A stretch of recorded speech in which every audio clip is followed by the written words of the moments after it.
The day Clara Whitmore refused to become a rich man's whore was the day she signed her own death sentence. Standing in the frozen mud of Black Hollow's main street with nothing but the clothes on her back and a scar that made children cry, she watched the town she'd scrubbed floors for turn their backs while the banker's men dragged her belongings into the snow. Then came the sound of hooves, heavy, deliberate. And when the crowd parted, Clara saw him. The mountain ghost everyone whispered about. The trapper who'd supposedly buried 2 wives in the wilderness. He was looking straight at her. This is that story. Stay until the end, hit that like button, and drop a comment with your city so I can see how far this tale travels.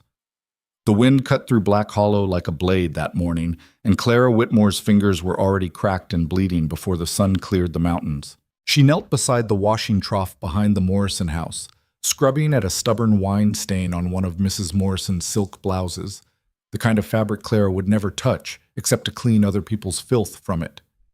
The water was ice cold. Her knuckles were split open from the lye soap. She didn't stop. 26 years old, and this was her life. This had always been her life. The scar started at her left temple and crawled down past her cheekbone like a thick, twisted root. The fire that made it had taken her mother when Clara was 7. Took half their house, too. Her father survived long enough to drink himself broke trying to forget, then died owing money to half the territory. Clara inherited the debt, the scar, and a town that couldn't decide whether to pity her or pretend she didn't exist. Most days, they chose both. "Clara!" Mrs. Morrison's voice came sharp from the back door. "You're taking too long with that blouse. I need it for church tomorrow." Clara didn't look up. "Yes, ma'am. Almost finished." "Well, hurry it up, and when you're done, the chamber pots need emptying." The door slammed. Clara kept scrubbing. The stain wasn't coming out. It never would, not completely, but she'd scrub until her fingers bled through, if that's what it took. Because if she lost this job, she'd lose the next month's payment to Silas Granger, and if she missed that payment, she pushed the thought away and worked harder. By noon, her back was screaming. By 3, she'd finished the Morrison house and moved on to the Caldwell place, where young Tommy Caldwell and his friends were playing in the yard. When Clara walked past carrying her basket of soiled linens, Tommy stopped mid-throw. "Monster," he whispered, loud enough for his friends to hear. They giggled. Clara kept walking. "My ma says you're cursed," Tommy called after her. "Says that's why your face looks like that. Says bad things happen to people who get too close to you." Clara's jaw tightened, but she didn't turn around. She'd learned a long time ago that responding only made it worse. "Tommy Caldwell, you get in this house right now!" Mrs. Caldwell's voice rang out, but there was no real anger in it, just embarrassment at being overheard, not at what her son had said. Clara rounded the corner and let out a breath she didn't know she'd been holding. The sun was starting to sink behind the mountains by the time she finished her last job. Her arms ached. Her hands were raw. She'd made $3.40, barely enough to buy flour and keep a candle burning through the week, let alone chip away at the debt that hung around her neck like a millstone. She was walking back toward her cabin at the edge of town when she saw the crowd. A group of men stood outside the bank of Black Hollow, their voices low and tense. Clara recognized most of them, shopkeepers, ranchers, the kind of men who ran the town and made sure everyone knew it. At the center of the group stood Silas Granger. Silas was a handsome man if you liked snakes. Tall, well-dressed, with dark hair slicked back and a smile that never reached his eyes. He owned the bank, half the buildings in town, and most of the debt that kept people like Clara trapped. He saw her approaching and his smile widened. "Clara Whitmore," he said loudly enough for everyone to hear. "Just the woman I wanted to see." Clara's stomach dropped. She tried to walk past, but Silas stepped into her path. Now, don't be rude. We have business to discuss." "I made this month's payment," Clara said quietly. "Left it at the bank yesterday." "Oh, I know, $2.67. Silas pulled a piece of paper from his jacket and unfolded it with theatrical precision. "Which leaves your remaining balance at, let's see, $342.18, plus interest, of course." The number hit Clara like a fist. "That can't be right. My father's original debt was $200, yes, 6 years ago. Compounding monthly interest is a remarkable thing, isn't it?" Silas's smile was razor sharp. "At your current rate of payment, you'll have this cleared in approximately 14 years. Assuming, of course, that you never miss a month, and that I don't decide to call the loan due early. The men around them had gone quiet, watching. Clara's voice came out steadier than she felt. The contract states I have until... The contract states whatever I say it states, Clara. I own the paper. I own the debt. And let's be honest, I own you. He took a step closer, lowering his voice so only she could hear. But I'm not an unreasonable man. In fact, I'm prepared to make you an offer. Clara's skin crawled. She knew what was coming. Your debt disappears, Silas said softly. All of it. Forgiven. All you have to do is keep me company, privately. No one needs to know. You keep your cabin, I keep my reputation, and everyone's happy. For a moment, Clara couldn't breathe. The world narrowed to Silas's face, his smile, the absolute certainty in his eyes that she would say yes, because what other choice did she have? When she spoke, her voice was barely a whisper. No. Silas blinked. I'm sorry? No. Louder this time. I won't do it. The smile vanished from Silas's face like someone had blown out a candle. You're making a mistake. Maybe. But it's mine to make. For a long moment, Silas just stared at her. Then he turned to the crowd of men, his voice carrying across the street. Gentlemen, I'm afraid Miss Whitmore has made her position clear. As of today, I'm calling her loan due in full. Payment is required within 24 hours, or I'll seize her property and belongings to satisfy the debt. The crowd shifted uncomfortably. A few men looked away. Clara felt the ground tilt beneath her feet. You can't eat. I can. I just did. Silas folded the paper and tucked it back into his jacket. You have until sundown tomorrow, Clara. If you can't pay, you're out. And given the temperature's dropping tonight, he glanced at the darkening sky.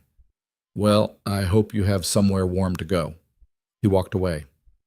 The crowd dispersed, and Clara stood alone in the street, shaking so hard her teeth chattered. She didn't remember walking home. One moment she was standing outside the bank. The next she was inside her cabin, staring at the empty room like she'd never seen it before. The cabin wasn't much. One room, a fireplace, a bed her father built before the drink took him. A table, a chair. The trunk that held everything she owned. But it was hers, and now Silas was going to take it because she'd refused to spread her legs for him. Clara sat on the bed and tried to think. $342. She could sell everything she owned and not come close. She could beg, but who would lend money to someone who couldn't pay it back?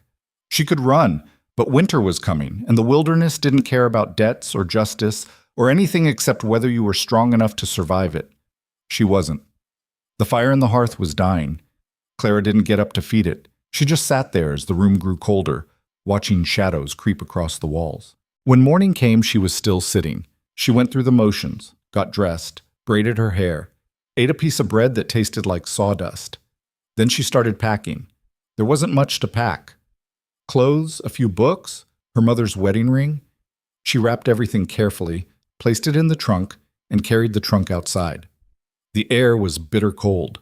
Snow was coming. She could smell it on the wind. By noon, a crowd had started to gather. They didn't say anything at first, just stood there watching as Clara carried her belongings out piece by piece and set them in the street. Mrs. Morrison was there, Mrs. Caldwell, Tommy and his friends, the shopkeepers and ranchers and respectable citizens of Black Hollow, all of them watching the outcast girl get what she deserved. No one helped. At 2 o'clock, Silas arrived with 2 of his men. Well, Clara, he said, surveying the pile of belongings in the street, I see you've made this easy for everyone. I appreciate that. Clara stood beside her trunk, arms wrapped around herself against the cold. She didn't trust herself to speak. Now, I'm not a cruel man, Silas continued, addressing the crowd as much as Clara. So I'll give you one more chance. You can still make this right. All you have to do is, I said no. Silas's expression hardened. Then we're done here. Boys, clear the cabin. Everything goes to auction to cover the debt. The 2 men moved toward the door. Clara stepped in front of them. Please, she said, hating the break in her voice. Just give me a few more days. I'll find a way. You had your chance, Silas nodded to his men. Move her if you have to. One of the men, a large, thick-necked brute named Skinner, grabbed Clara's arm and shoved her aside. She stumbled, caught herself, and watched helplessly as they disappeared into her cabin. The crowd watched in silence. Clara's vision blurred. She didn't realize she was crying until she felt the tears freezing on her cheeks. This was it. This was how it ended. 26 years of scrubbing floors and swallowing insults and trying so damn hard to just survive, and this was how it ended, thrown into the street like garbage while the whole town watched. Skinner emerged from the cabin carrying her bed frame. "Wait." Clara started forward, but Silas caught her arm. "Don't make this harder than it needs to be," he said quietly. "You still have time to change your mind." Clara jerked free. "Go to hell." Silas's smile was poison. "I'll see you there." That's when they heard the horse. The sound cut through the frozen afternoon like thunder, heavy hoofbeats, slow and deliberate, coming from the north end of town. The crowd turned. Conversations died. Even Skinner stopped mid-step, the bed frame still in his arms. Clara looked up. The rider came into view slowly, almost leisurely, like he had all the time in the world and knew it. The horse was massive, a black draft animal built for hauling timber through mountain passes. The man on its back was bigger. He was dressed in wolf pelts and weathered leather, his face hidden beneath a wide-brimmed hat and a thick beard. A rifle rested across his saddle. Furs and traps hung from the horse's flanks, and even from a distance, Clara could see the stains on his clothes that might have been blood or rust or something worse. The mountain man, the ghost of Sangre Ridge, Boone Callahan. Clara had heard the stories. Everyone had. The trapper who lived alone in the mountains, who came down twice a year to trade furs and buy supplies, who spoke maybe 10 words total and looked at people like they were prey. They said he'd killed a man in Kansas. They said he'd buried 2 wives. They said a lot of things, most of them whispered and none of them proven. He rode into the square and stopped. For a long moment no one moved.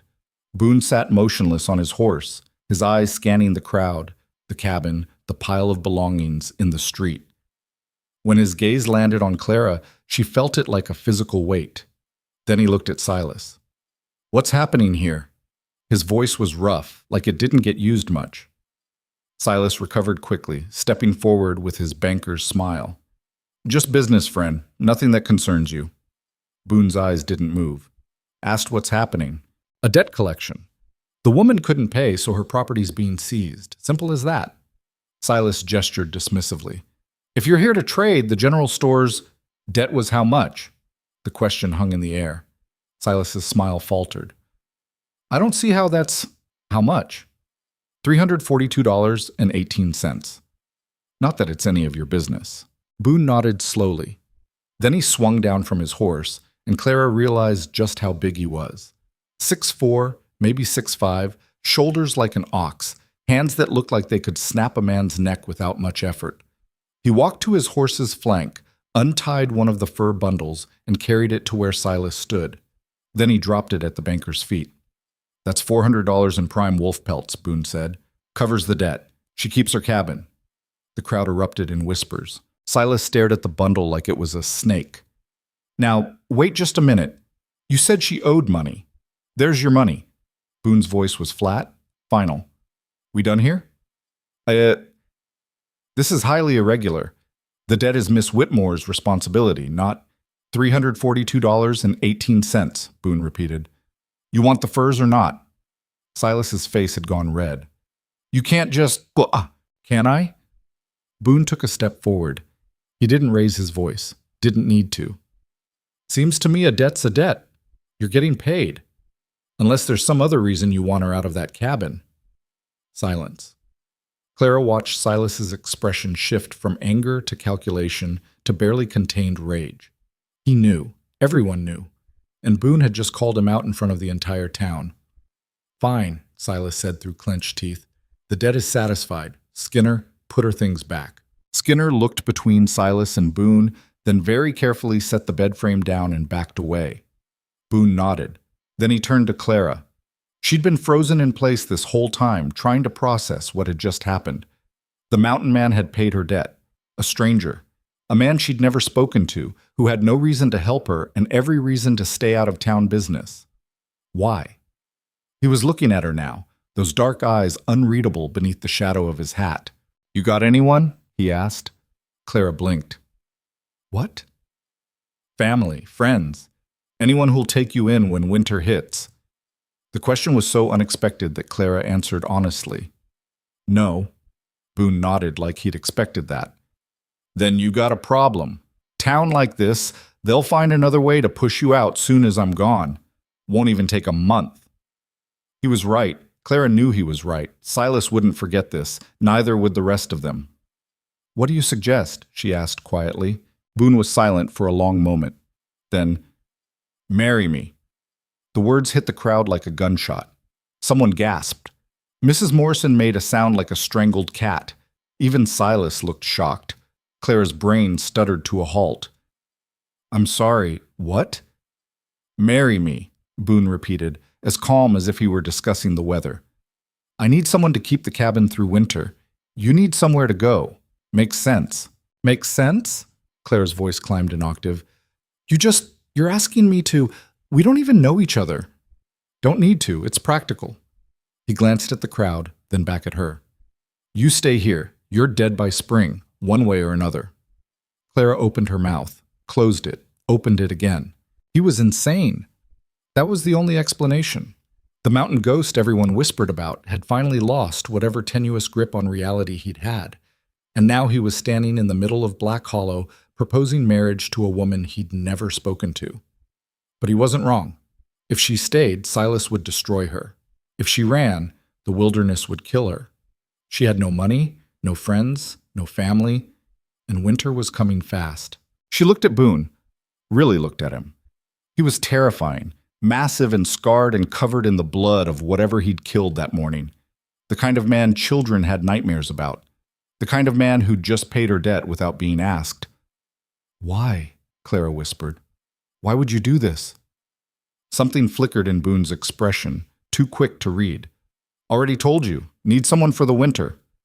There are women, better women, who would don't want better. He said it simply, like stating a fact. Want someone who'll work, someone who won't run their mouth or expect things I can't give. You fit. It should have been insulting. Somehow it wasn't.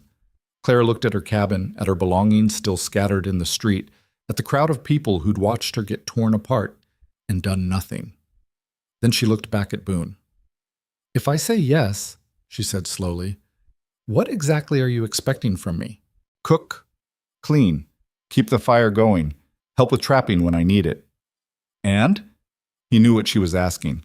Nothing else unless you want it. I'm not Granger. Don't need to force a woman to get what I want. The bluntness of it should have shocked her. Instead, Clara felt something loosen in her chest. How long? She asked. Winter, maybe spring. After that you can leave if you want. No one will stop you. And if I don't want to leave? Boone shrugged. Then you stay. It was the worst proposal in the history of proposals. No flowers, no poetry, no promises of love or happiness, or anything except hard work and survival. A business arrangement dressed up in wedding vows. Clara heard her mother's voice in her head. You deserve better than this, maybe, but better wasn't coming. Better had never been coming. Okay, Clara heard herself say. Yes. Boone nodded once. Get your things. The crowd exploded. She can't be serious. That man's a killer. Someone needs to stop this. But no one moved, because the truth was, no one actually cared what happened to Clara Whitmore. They just wanted the drama. Clara started gathering her belongings, moving mechanically. Her hands were shaking so badly she could barely grip anything. Boone helped without speaking, his movements efficient and impersonal. Within minutes, everything she owned was loaded onto his horse. We need a preacher, Silas said suddenly. He'd been standing frozen this whole time, but now he stepped forward, his voice sharp. If you're going to do this, it needs to be legal. Otherwise what? Boone turned to face him. You'll contest it? On what grounds? Silas's mouth opened and closed. There's a circuit preacher at the boarding house, one of the shopkeepers offered nervously. Came through this morning. Could probably get him to... Get him, Boone said.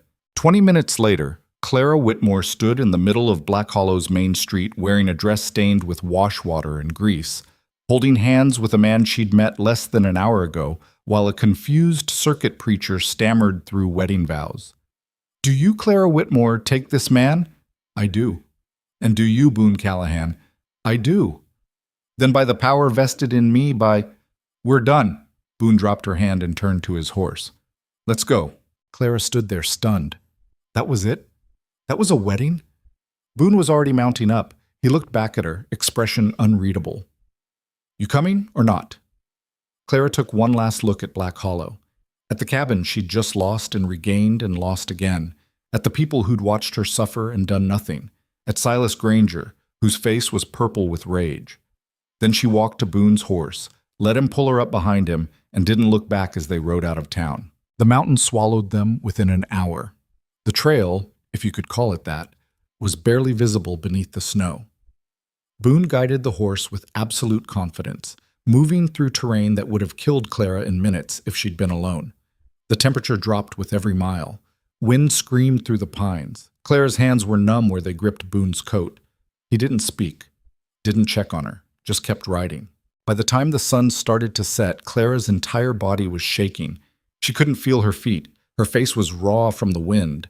She was fairly certain she was going to die up here, frozen solid behind a stranger who might be leading her to a grave instead of a cabin. Then the trees opened up. The cabin sat in a small clearing, backed against a cliff face with mountains rising on three sides. It was bigger than Clara expected, 2 rooms at least, with a chimney and shuttered windows and a small barn off to one side. Smoke would be invisible against the dark pines. Anyone passing within 100 yards wouldn't see it. Perfect for someone who wanted to disappear. Boone dismounted and pulled Clara down after her. Her legs nearly buckled. He caught her without comment, held her steady until she could stand, then turned to deal with the horse. Clara stumbled to the cabin door. Inside was dark and cold, but dry. She could make out the shape of a fireplace, a table, shelves on the walls. Boone came in behind her carrying her trunk, set it down, and moved immediately to the hearth. Within minutes, he had a fire going. Light filled the cabin, and Clara got her first real look at her new home. It was sparse, but not bare. Well built. Clean. There were furs on the floor, tools on the walls, books on a shelf that surprised her. The bed was in the corner, just one bed, she noticed with a spike of anxiety. And there was a smaller room through a doorway that looked like storage. You'll sleep there tonight, Boone said, nodding toward the bed. I'll take the floor. Clara turned to look at him. In the firelight, she could see his face clearly for the first time. Hard features, weathered by wind and sun, a scar through his left eyebrow, dark eyes that gave away nothing. Thank you, she said quietly, for today, for all of it. Boone shrugged, said I needed someone, meant it. Still, you didn't have to— Don't. He cut her off, not unkindly. Don't make it more than it is. You needed out. I needed help. That's all. He moved to the shelves, pulled down some dried meat and hardtack, and handed it to her. Eat, then sleep. We'll talk tomorrow. Clara took the food. Boone grabbed a blanket and spread it on the floor near the fire. Then he lay down, turned his back to her, and within minutes his breathing had evened out. Clara sat on the edge of the bed, holding the dried meat, staring at the man she'd just married. What the hell had she done? Outside, the wind howled. The fire crackled, and somewhere in the darkness, a wolf began to howl. Clara ate her food mechanically, then crawled into bed fully clothed. The mattress was surprisingly comfortable. The furs were warm. She stared at the ceiling and tried to process the fact that 12 hours ago she'd been scrubbing Mrs. Morrison's chamber pots, and now she was married to a mountain man in a cabin so remote that no one would hear her scream. She should be terrified. She was terrified, but beneath the terror was something else. Something she hadn't felt in years. Hope. Maybe it would kill her. Maybe Boone was everything the rumors said and worse. Maybe she'd made the biggest mistake of her life. But maybe, just maybe, she'd found a way to survive.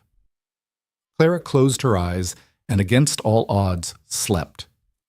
Clara woke to the sound of an axe splitting wood. For a moment, she didn't know where she was. The ceiling was wrong, rough timber instead of water-stained plaster. The bed was too warm. The air smelled like pine smoke and leather instead of mildew and lye soap. Then it all came back. The eviction. The proposal. The mountain. Boone. She sat up, joints stiff from the cold and the ride. Gray light filtered through the shuttered windows. The fire was going strong, which meant Boone had been up for a while. His bedroll was already packed away, no trace he'd slept there at all. Clara stood, wincing as her feet hit the icy floor, and moved to the window. Through the gaps in the shutters, she could see Boone in the yard, methodically splitting logs. He'd removed his coat despite the cold, working in just a shirt that was dark with sweat. Each swing was precise, controlled. The wood split clean every time. She watched him for longer than she meant to. Eventually, she forced herself to move. Her trunk sat where Boone had left it last night. Clara dug through it until she found her other dress. Not much better than the one she was wearing, but cleaner at least.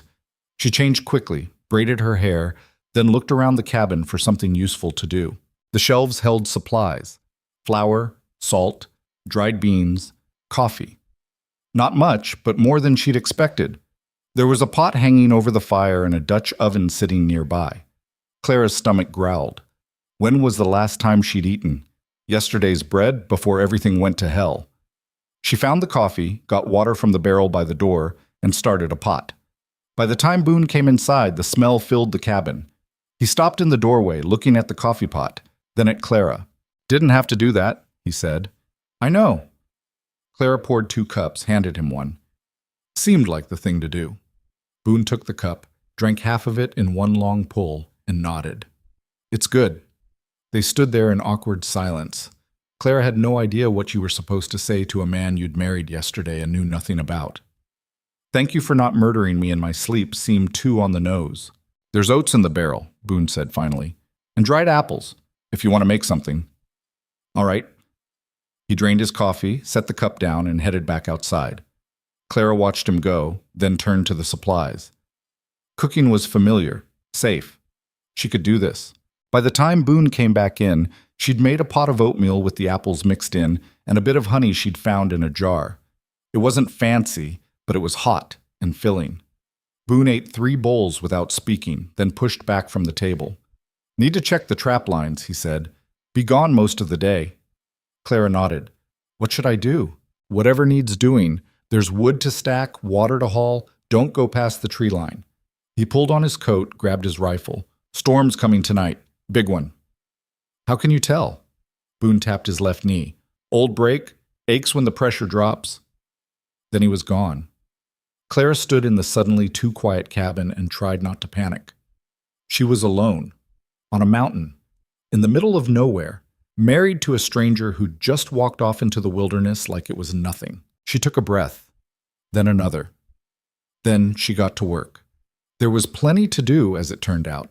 The wood Boone had split needed stacking. The water barrel was only half full. The cabin floor could use sweeping. Clara threw herself into it, grateful for the distraction. The work was hard, but not unfamiliar. She'd spent her whole life doing other people's chores. At least now she was doing them for herself. Sort of. She was hauling her 4th bucket of water from the creek when she noticed the barn. It was small, barely more than a shed, but well built.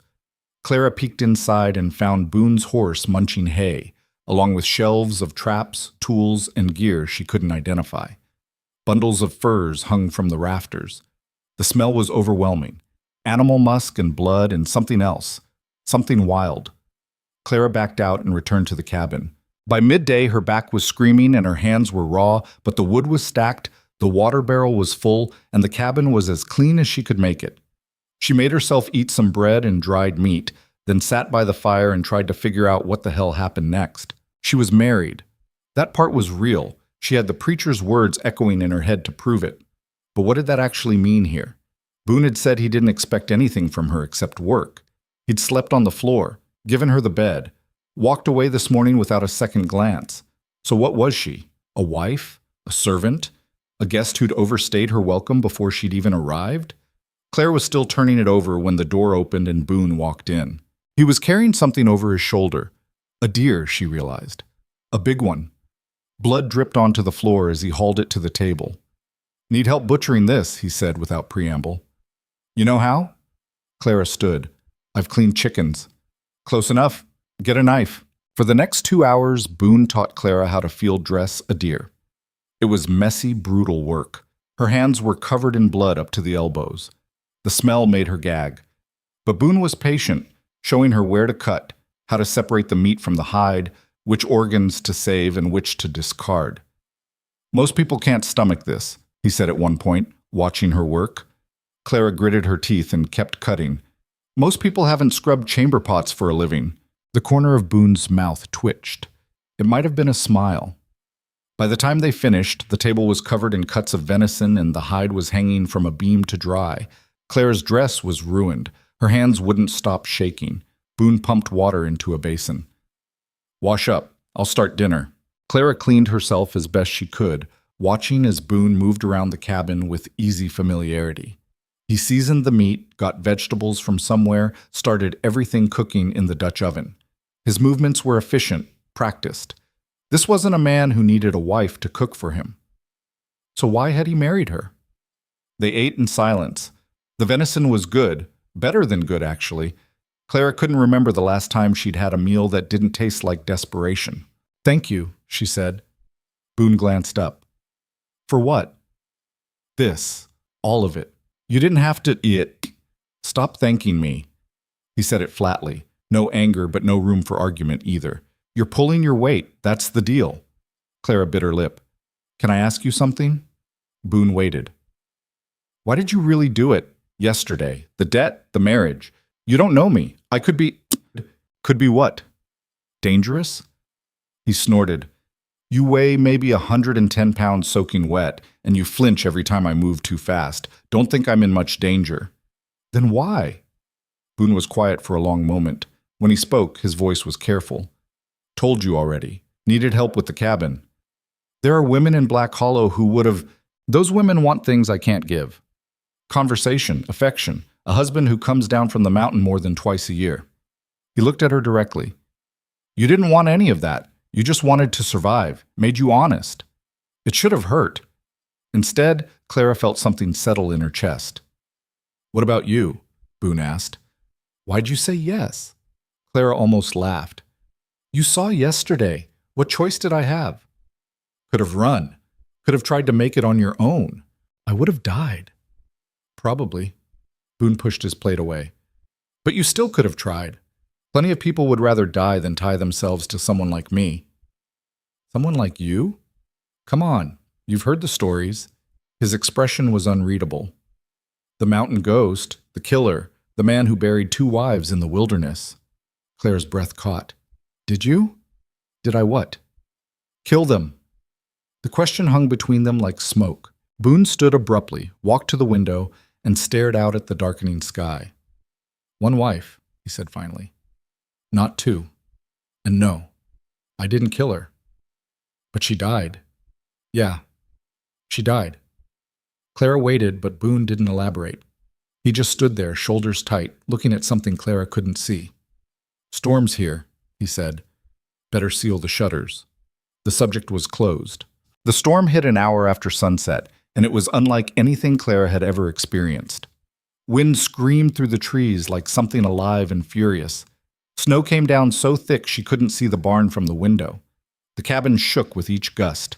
Boone moved through it all with calm efficiency, checking the shutters, banking the fire, securing anything that might blow away. Clara tried to help, but mostly she just stayed out of his way.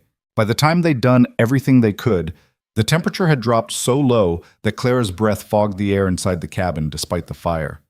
"It'll get colder," Boone said. "Fire'll help, but not enough. You'll want extra blankets." He pulled furs from a chest and piled them on the bed. Clara watched, confused. "What about you?" "I'll be fine." "You can't sleep on the floor in this. You'll freeze." Boone's jaw tightened. "I've slept through worse." "That's not..." Clara stopped, frustrated. "Look, I know what you said about not expecting anything. But we're both adults, and it's freezing, and there's 1 bed. We can share without it meaning anything. Clara, I'm not asking you to touch me. I'm asking you not to die of cold on the floor out of some misplaced sense of chivalry." For a moment, Boone just looked at her. Then he nodded once.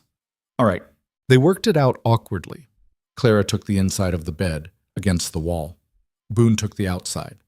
They piled the furs on top, heavy, warm, smelling faintly of animal musk. There was a solid foot of space between them. Clara lay rigid, staring at the ceiling, hyper-aware of Boone's breathing beside her. "Relax," Boone said quietly. "I meant what I said. You're safe." "I know." "Do you?" Clara thought about it. "Yes," she said, surprised to find it was true. "I do." Boone's breathing evened out. Within minutes, he was asleep. Clara lay awake longer, listening to the storm rage outside. She thought about Black Hollow, about Silas and Mrs. Morrison, and everyone who'd watched her get thrown into the street. Thought about her father's debts and her mother's ring and the scar that had defined her entire life. Then she thought about the man beside her, the stranger who'd paid her debts and married her and asked for nothing except work, who'd taught her to butcher a deer and made her dinner and was now sleeping a careful foot away because he'd promised she was safe. She didn't know what any of it meant, didn't know if she'd made the right choice or the worst mistake of her life. But she was warm, she was fed, and for the first time in years she wasn't alone. Clara closed her eyes and slept. The storm lasted 3 days. On the first day, Clara learned that cabin fever was a real thing. The wind was too vicious to go outside for more than a few minutes at a time. They were trapped inside together, two strangers trying to figure out how to exist in the same space. Boone spent most of the time working on his traps, sharpening tools, and reading. Clara cleaned everything she could find, then started mending clothes just to have something to do with her hands. Conversation came in fits and starts. "How long have you been up here?" Clara asked at one point. 8 years? Alone? Boone's hands paused on the trap he was fixing. "Mostly." "Don't you get lonely?" "Sometimes. Less than I did down there." Clara thought she understood that. On the second day, the silence got more comfortable. Clara found Boone's small collection of books, classics, some poetry, a few technical manuals, and lost herself in reading. Boone carved something from wood that gradually took the shape of a wolf. They moved around each other with increasing ease. That night, when they went to bed, the foot of space between them had shrunk to 6 inches. On the third day, Clara found the trunk. She hadn't meant to go snooping. She was looking for more blankets in the storage room when she saw it, a small trunk pushed back in the corner, half hidden behind crates. Old, weathered, with brass fittings and a broken lock. Clara knew she shouldn't open it, knew it was none of her business. She opened it anyway.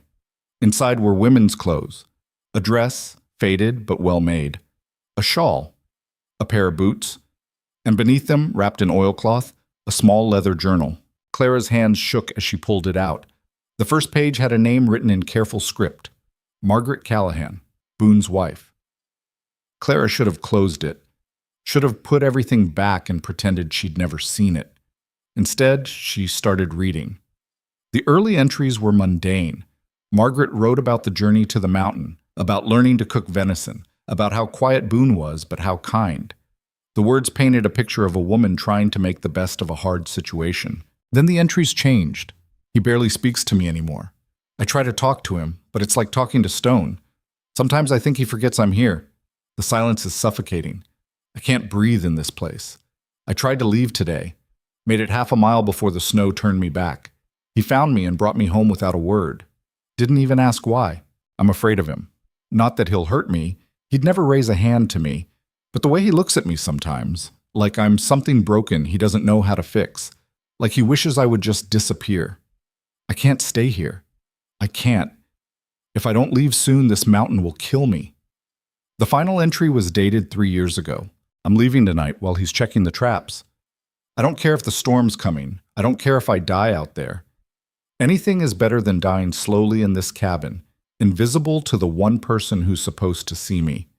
That was it. No more entries. Clara sat on the floor of the storage room, holding the journal, as the pieces clicked into place. Margaret hadn't been murdered. She'd run away, during a storm. And she'd died out there, alone in the wilderness, because living with Boone had been worse than facing the cold. The man who'd married Clara, who'd promised she was safe, who'd been nothing but careful and controlled and distant. He'd driven his first wife to choose death over staying with him. Clara's hands wouldn't stop shaking. "Clara?" She jumped. Boone was standing in the doorway, looking at her on the floor with the trunk open beside her. His eyes went to the journal in her hands. Something crossed his face, pain, maybe, or anger. It was gone too fast to read. "You shouldn't have looked at that," he said quietly. Clara stood, still clutching the journal. What happened to her? "Put it back." "Boone, what happened to—" "Oh, put it back, Clara." His voice was hard now, edged with something dangerous. "That's not your business. I'm your wife. That makes it my business. You're my—" Boone stopped, jaw clenched. "We had a deal, work for shelter. That's it. My past doesn't concern you." She was terrified of you. Clara heard her voice rising but couldn't stop it. "She ran into a blizzard rather than stay here. What did you do to her?" "I didn't do anything to her." "Then why did she run?" Boone's hands clenched into fists. For a moment, Clara thought he might hit her. Not really. Some distant part of her brain knew he wouldn't, but the fear spiked anyway. Then he turned and walked out. Clara stood there, heart pounding, holding a dead woman's journal. She heard the cabin door slam. Through the window, she saw Boone stalking toward the barn through snow that was still falling. He disappeared inside. Clara slowly closed the journal, placed it back in the trunk, and shut the lid. What had she done? The afternoon crawled by. Boone didn't come back. Clara paced the cabin, then forced herself to sit, then paced again. She made coffee she didn't drink, started to prepare dinner, then stopped because she didn't know if Boone would even come back to eat it. Night fell. Still no Boone. Clara put on her coat and boots, steeled herself, and walked to the barn. He was sitting on a barrel, working on a trap by lamplight. He didn't look up when she came in. "I'm sorry," Clara said. "I shouldn't have gone through your things." Boone's hands kept moving. "No, you shouldn't have." "But I did, and now I need to know." "You don't need to know anything." He set the trap down and finally looked at her. "You want to leave? I'll take you down soon as the weather clears. No hard feelings. But I'm not doing this." "Doing what?" "Explaining myself, justifying my past. Margaret's dead. Going over it won't change that." Clara wrapped her arms around herself against the cold. "Did you love her?" The question seemed to catch Boone off guard. He looked away. "I married her, didn't I?" "That's not what I asked." Boone was quiet for a long time.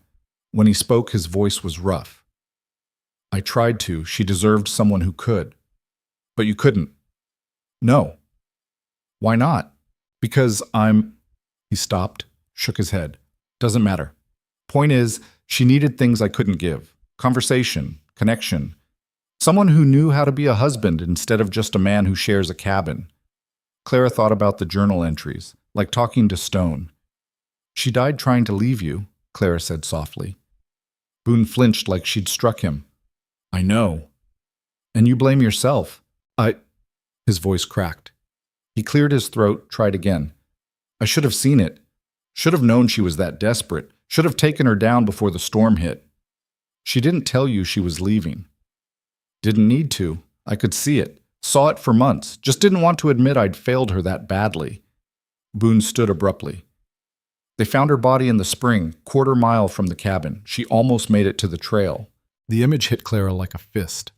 Margaret, desperate and alone, freezing to death in the snow within sight of safety. "I'm not her," Clara said. Boone looked at her. "What?" "I'm not Margaret. I don't need conversation or affection or a husband who knows the right things to say. I just need—" She stopped, searching for the words. "I need honest. I need safe. That's it." "Clara, ha! You think you failed her. Maybe you did. But you haven't failed me. You've given me more in 3 days than that town gave me in 26 years. She took a breath. "I'm not asking you to love me. I'm asking you to let me stay without expecting me to turn into someone I'm not." Boone stared at her like he was trying to solve a puzzle. Finally, he said, "That's all you want? Just to stay?" "That's all I want." He nodded slowly. "All right then." They walked back to the cabin together through the snow. The storm had finally broken. The sky was clearing, stars beginning to show through the clouds. Inside, Clara heated up the dinner she'd made earlier. They ate in silence, but it was different than before, less heavy. When they went to bed that night, Boone hesitated before getting under the furs. "I'm sorry," he said quietly. "About Margaret. About bringing you up here without telling you everything. About—" "Stop." Clara cut him off. "We're both here because we didn't have better choices. Let's just try to make the best of this one. Boone nodded and lay down. This time there was no space between them at all. The next morning, Clara woke to find Boone already up, standing at the window. The storm had passed completely. Sunlight blazed off the snow, turning the world into something clean and blinding. "Storm's over," Boone said. "If you want to go back, now's the time. I'll take you down." Clara sat up, looking at his back. He was giving her an out. After everything, the journal, the fight, the truth about Margaret, he was offering to let her leave. She thought about Black Hollow, about scrubbing floors and eating scraps and being invisible, about Silas Granger and Mrs. Morrison and a life that had never been hers. Then she thought about the last 3 days, butchering deer, reading by firelight, learning to survive. "No," Clara said. "I want to stay." Boone turned to look at her. "You sure?" "I'm sure." Something shifted in his expression, not quite a smile, but close. "All right then," he said. "Better teach you to shoot." The rifle was heavier than Clara expected. She stood in the clearing behind the cabin, arms shaking as she tried to hold the damn thing steady. Boone had spent the last 20 minutes showing her how to load it, how to sight down the barrel, how to breathe and squeeze instead of pull. Clara had nodded along like she understood, but now that the weapon was actually in her hands, her brain had gone blank. "You're tensing up," Boone said from behind her. "Relax your shoulders." "I'm holding a gun. How am I supposed to relax?" "Same way you do anything else. Breathe." Clara took a breath. The rifle wobbled. "See that branch?" Boone pointed to a dead limb hanging from a pine about 30 yards out. "That's your target. Line up the sight, exhale slow, and squeeze." Clara tried. The gun kicked hard when she fired, the sound cracking across the mountain like thunder. She stumbled backward and Boone caught her elbow, steadying her. The branch was still there, untouched. "Damn it," Clara muttered. "Again." They spent 2 hours in the cold. By the end, Clara's shoulder was bruised, her ears were ringing, and she'd managed to hit the branch exactly once. But she'd hit it. "Good enough," Boone said, taking the rifle. "You won't win any competitions, but you can hit something if you need to." "What would I need to hit?" Boone looked at her like the answer should be obvious. "Anything that tries to kill you." Over the next weeks, Clara learned what survival actually meant. Boone taught her to split wood properly, to haul water without spilling half of it, to set snares for rabbits and check them without getting her fingers caught. He showed her which plants were edible and which would make her sick, how to read weather and the color of the sky, how to move through snow without exhausting herself. It was brutal work. Clara's hands blistered, then calloused. Her back ached constantly. She fell asleep every night too tired to think. But she was learning. One afternoon, she managed to bring down a rabbit with the rifle. It took her 3 shots, and the animal was barely recognizable by the end, but Boone nodded approval. "Not bad," he said. "Messy, but not bad." Clara stared at the dead rabbit, feeling simultaneously proud and sick. "Now what?" "Now you clean it." Boone walked her through it, the same way he'd done with the deer. It was easier this time. Clara's hands were steadier, her stomach stronger. When they brought the meat back to the cabin and roasted it for dinner, she felt something shift inside her. She'd killed this, cleaned it, cooked it, every step. For the first time in her life, Clara felt capable. The days fell into a rhythm. Boone would leave before dawn to check his trap lines. Clara would tend the cabin, haul water, practice shooting. He'd return by afternoon with whatever he'd caught, and they'd work together preparing it. Dinner, fire, sleep. They still didn't talk much. But the silence between them wasn't uncomfortable anymore. It was just there. A fact of life. Like the cold or the thin mountain air. Some nights, though, Boone would read aloud from one of his books. He had a good voice for it, rough but steady. Clara would sit by the fire mending clothes or preparing food, listening to stories about places she'd never see and people who didn't exist. "You like reading?" she asked one night. Boone closed the book, marked his place. "Keeps my mind from getting dull." "Where'd you learn?" "My mother, before she died." He said it matter-of-factly, no emotion. "She was a school teacher back east, made sure I could read and write before the fever took her." "I'm sorry." Boone shrugged. "Long time ago." "What about your father?" "Dead too. Mining accident." He stood, put the book away.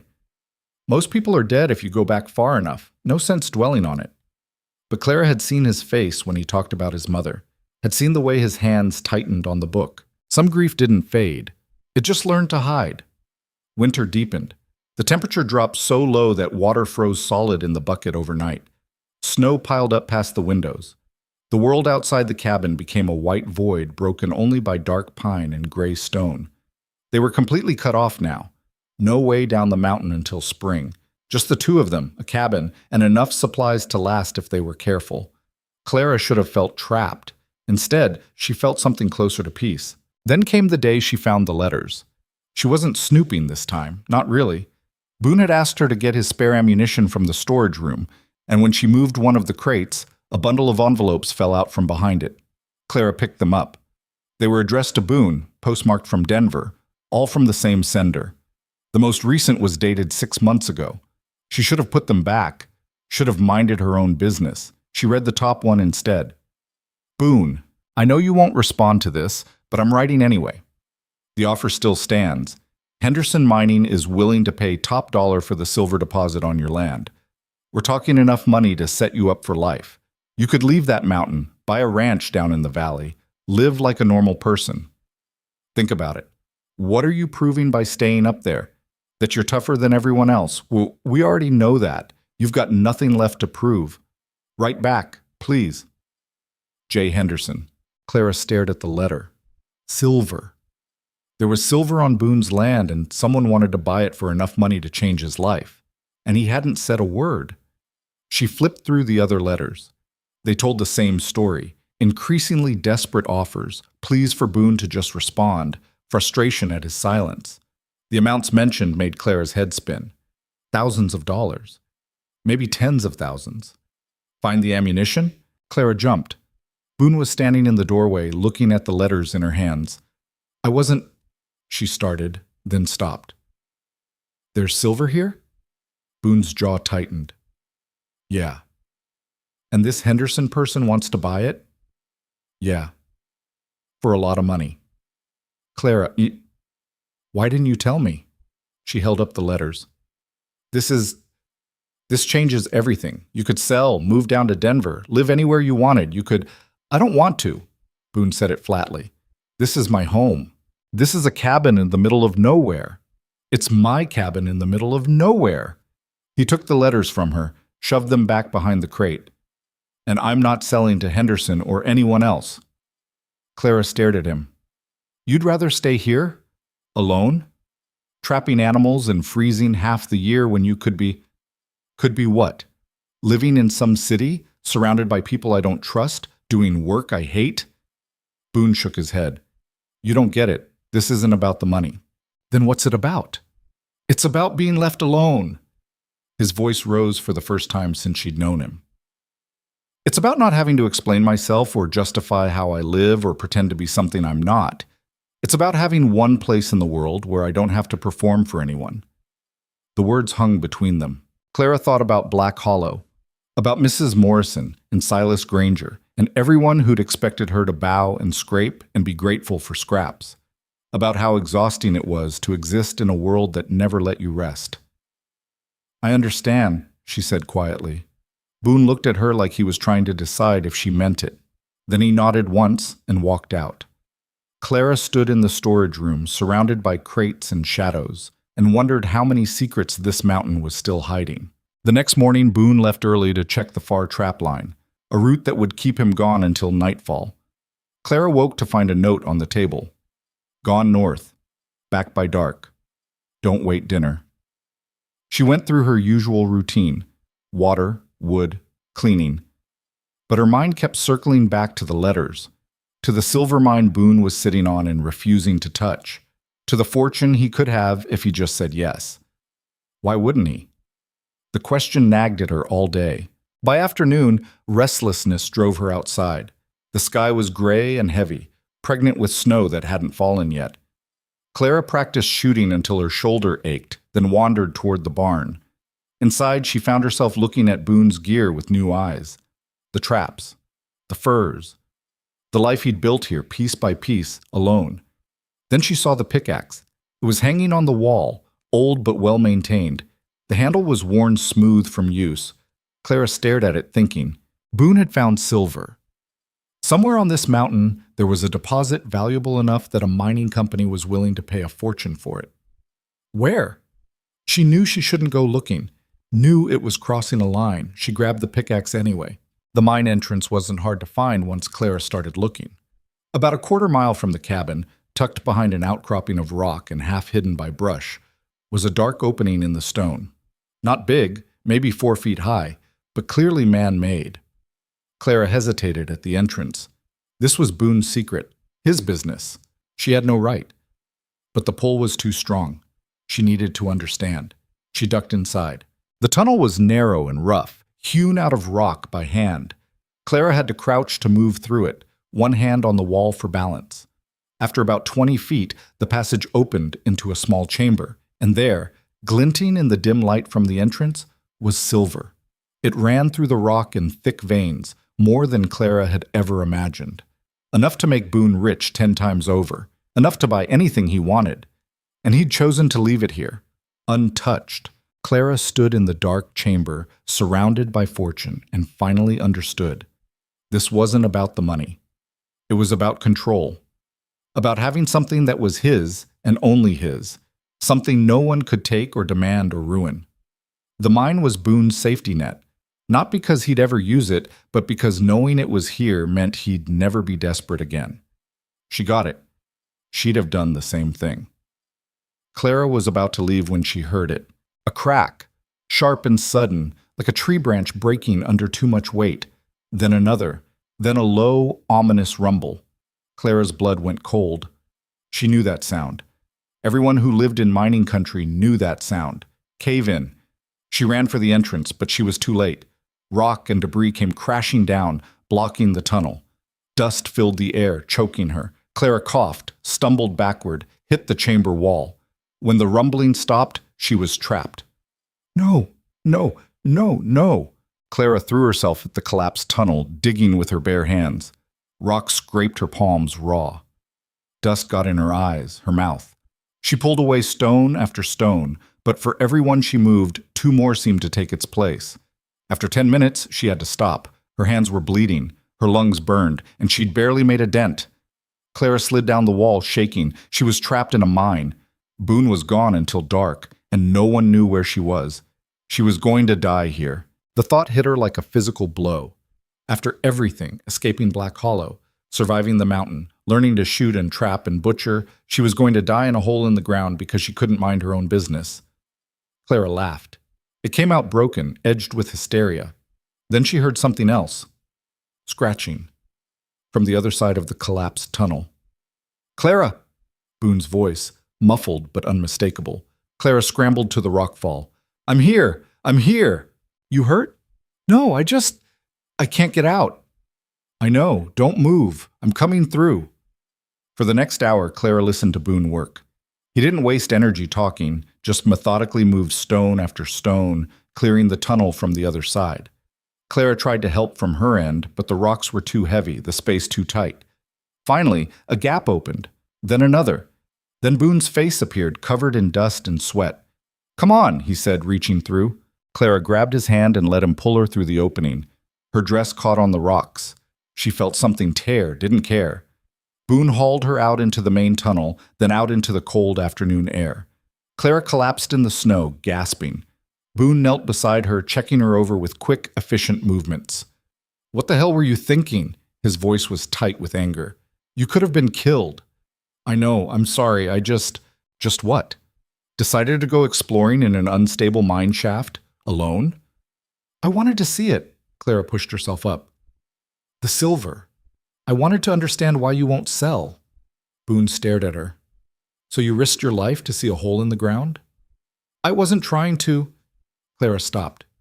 Her hands were shaking again, adrenaline and fear catching up with her. I didn't think it would collapse. Mines collapse, Clara. That's what they do. That's why I don't work it. Boone stood, paced away, paced back. You could have died. You understand that? You could have died and I wouldn't have found you until... He stopped, turned away. Clara heard it in his voice, the same grief that had bled through when he talked about Margaret, the same guilt. I'm sorry, she said quietly. You're right. It was stupid. Boone didn't respond. They walked back to the cabin in silence.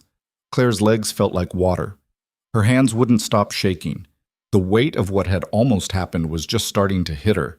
Inside, Boone pumped water and made her wash the cuts on her hands while he heated coffee. Neither of them spoke. The silence was heavy, wrong. Finally, Clara couldn't take it anymore. "Say something," she said. "Yell at me. Tell me I'm an idiot. Something." Boone set down his cup. "You want me to yell at you? I want you to stop acting like I'm already dead. You almost were.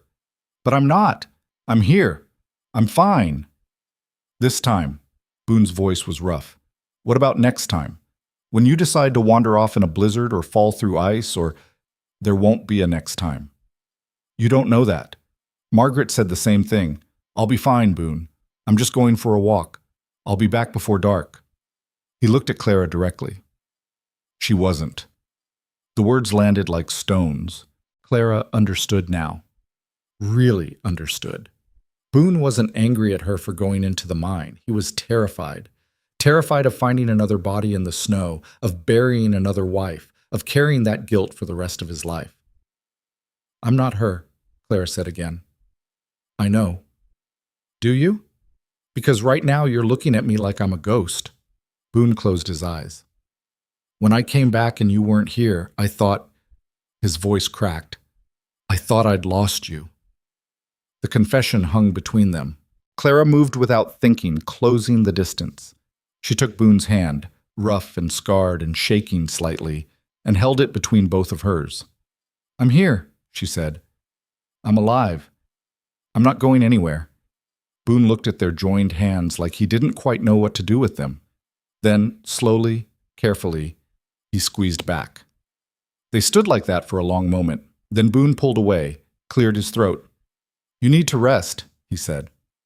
"I'll make dinner." Clara nodded and sank into the chair by the fire. Her whole body ached. Her hands throbbed. But underneath the pain was something else. Something warm. Boone cared. Maybe not love. Maybe he'd never get there. But he cared enough to be afraid of losing her. Cared enough that the thought of finding her dead had made him shake. It was more than anyone had given her in years. That night, they lay in bed with the furs piled high. The space between them was gone now. They slept close for warmth, a practical arrangement that had stopped feeling awkward weeks ago. "Boone?" Clara said into the darkness. "Yeah?" "Why won't you work the mine, really?" He was quiet for so long Clara thought he wouldn't answer. Then, "Because the second I start pulling silver out of there, everything changes. Henderson finds out I'm working it. He'll make a move. Other miners will come. The mountain stops being mine." "You could sell to Henderson, take the money and leave."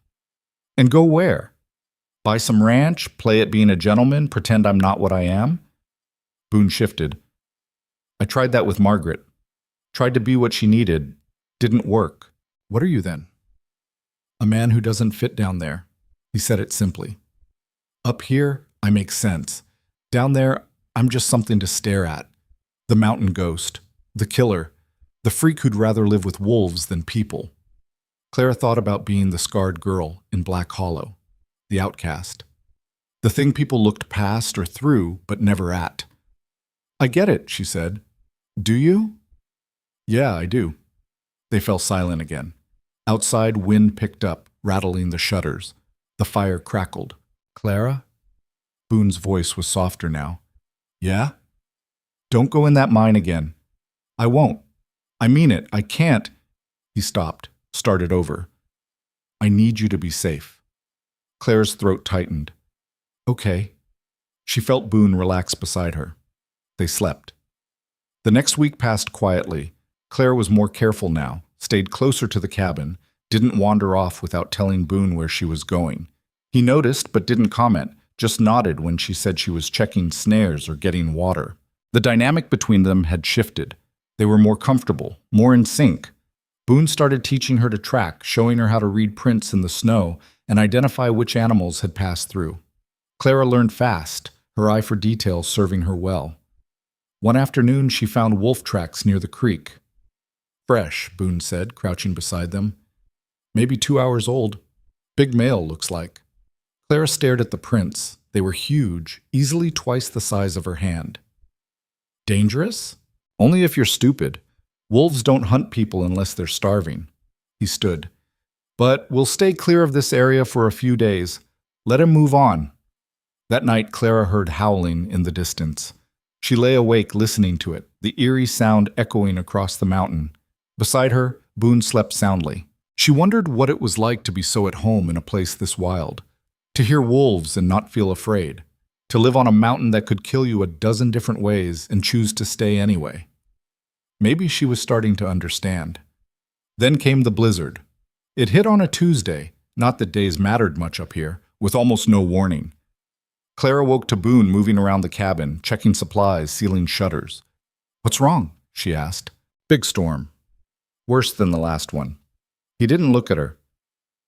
"Need to bring in extra wood, fill every container with water. This one's going to be bad." He wasn't wrong. By noon, the wind was screaming.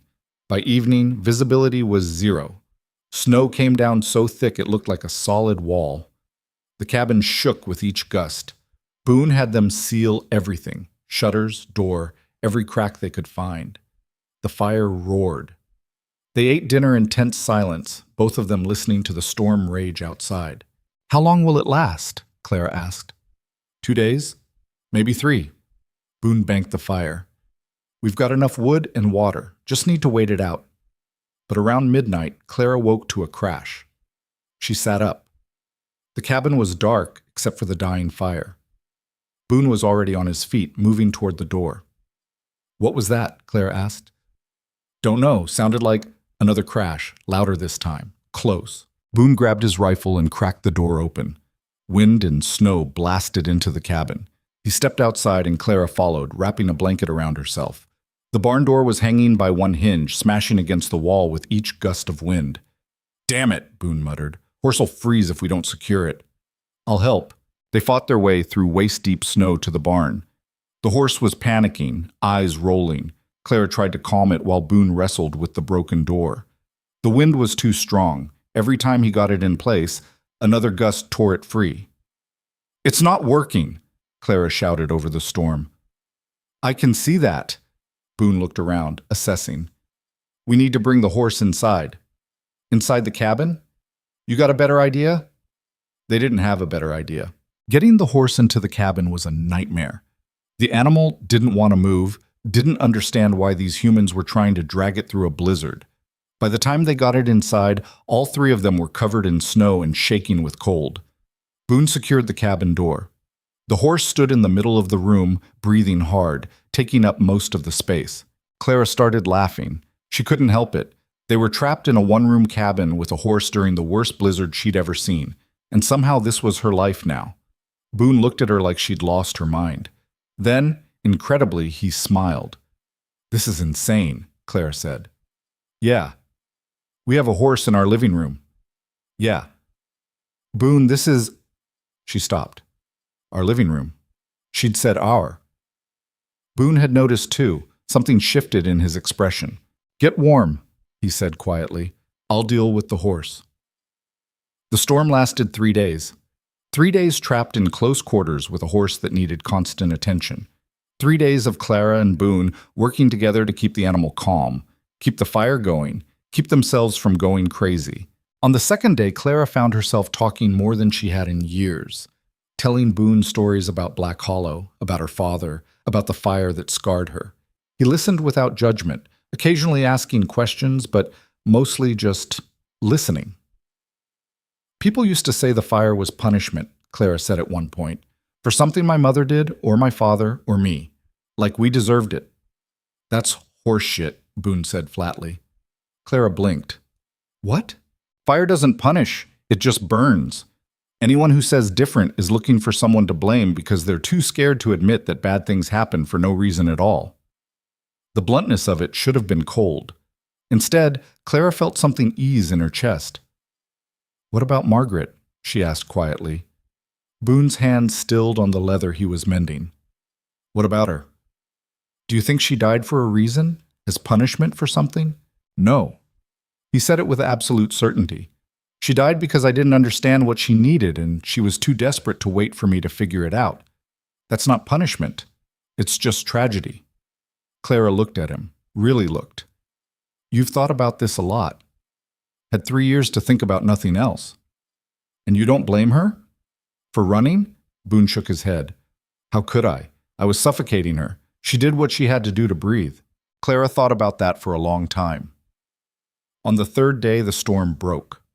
They woke to silence, real silence, not the howling void of the blizzard. Boone opened the shutters and sunlight flooded in, so bright it hurt. The world outside was transformed. Snow everywhere, piled higher than Clara had ever seen. Trees bent under the weight. The barn was half buried. We need to dig out, Boone said. Clear paths to the barn, the creek, make sure nothing collapsed. They spent hours shoveling. Clara's arms screamed. Her back felt like it was breaking, but she kept going. When they finally got the horse back in the barn and secured the door properly, she collapsed against the cabin wall. Boone sat beside her. They were both covered in snow, breathing hard. We make a good team, Clara said. Boone looked at her. Yeah, we do. Something in his voice made Clara's heart skip. She turned to face him and found him already looking at her. Not at her scar, at her eyes, really looking. Clara, he said quietly, The words died as their eyes met. For a moment, neither of them moved. Then Clara closed the distance and kissed him. It wasn't gentle or romantic. It was cold lips and desperate warmth and 3 months of tension finally breaking. Boone froze for half a second, then pulled her closer, kissing her back with an intensity that stole her breath. When they finally broke apart, both of them were shaking. Inside, Boone said roughly. Now. They barely made it through the door. Later, wrapped in furs by the fire, Clara traced the scars on Boone's chest. He had dozens. Claw marks, knife cuts, old burns. A map of survival written on skin. You're thinking too loud, Boone said. Clara smiled. Just wondering how you got all these. Living. He caught her hand, pressed it flat against his heart. Same way you got yours. Clara thought about her scar, about hiding it, hating it, letting it define her for 26 years. I used to think I was broken, she said quietly. You're not. How do you know? Boone pulled her closer. Because broken things don't survive mountains. They don't learn to shoot or trap or face down blizzards with a horse in their living room. Broken things give up. I thought about giving up, in Black Hollow, a lot. But you didn't. No. Clara looked at him. I didn't. They fell asleep like that, tangled together, the fire burning low. For the first time since Margaret died, Boone didn't sleep alone. For the first time in her life, Clara felt whole. Morning came soft and pale, light filtering through cracks in the shutters like something tentative. Clara woke wrapped in Boone's arms, his chest solid and warm against her back, and for a moment she just lay there, not thinking, not worrying, just existing. Then reality crept back in. She'd slept with him, her husband, in name only, except now not only in name. The man she'd known for 3 months. The mountain ghost. The stranger who'd saved her life and taught her to shoot and looked at her like she wasn't a monster. Clara waited for regret, for shame, for the voice in her head that sounded like Mrs. Morrison telling her what a disgrace she was. It didn't come. Instead, she felt Boone's breath steady against her neck, his arm heavy across her waist, and thought, this is mine. You awake? His voice was rough with sleep. Yeah. You regretting it yet? Clara smiled despite herself. Should I be? Most women would. Boone's arm tightened slightly. I'm not exactly a prize. Neither am I. That's different. Clara turned in his arms to face him. In the dim light, his face was softer than she'd ever seen it. Vulnerable. How is it different? Boone looked at her scar. Really looked, the way he always did, like it was just another part of her face. Because you're... He stopped, searching for words. You're good, kind. You deserved better than what that town gave you. And you don't think you deserve better than this mountain? I know I don't. The certainty in his voice made Clara's chest ache. Boone, don't. He pulled back slightly. Don't try to fix me, Clara. I'm not Margaret. I don't need saving. I'm not trying to save you. I'm trying to... She stopped. What was she trying to do? I'm trying to figure out what this is, what we are. Boone was quiet for a long moment, then, I don't know, but I know I don't want you to leave. It wasn't a declaration of love, wasn't poetry or promises, but it was honest, and coming from Boone, that meant everything. I'm not leaving, Clara said. You say that now. I mean it. Boone studied her face like he was trying to read truth in her features. Finally, he nodded. All right then. He kissed her once, brief and almost shy, then got up to start the fire. Clara lay in bed a moment longer, watching him move through the cabin with practiced efficiency. The man who'd terrified her 3 months ago, who she'd thought might murder her in her sleep, who was now building a fire so she'd be warm when she got up. Life was strange. The next weeks fell into a new rhythm. The work was the same, water, wood, traps, cooking, but everything felt different now. Boone taught Clara to ride his horse, showed her the mountain trails, took her further from the cabin than she'd ever been. She learned the landscape, learned to read the signs of weather and wildlife, learned to move through the wilderness like she belonged there. Some days were hard. Clara's body ached constantly. Her hands were a mess of calluses and half-healed cuts, and there were moments she missed simple things like a real bath or bread that didn't taste like charcoal. But she didn't miss Black Hollow. Didn't miss scrubbing floors or swallowing insults or being invisible. Up here, she was seen. One afternoon, Boone took her to a ridge that overlooked the valley below. They could see for miles, mountains rolling away in every direction, pine forests dark against snow, the sky so blue it hurt to look at. That's Black Hollow, Boone said, pointing to a cluster of buildings barely visible in the distance. 3 hours' ride from here when the weather's good.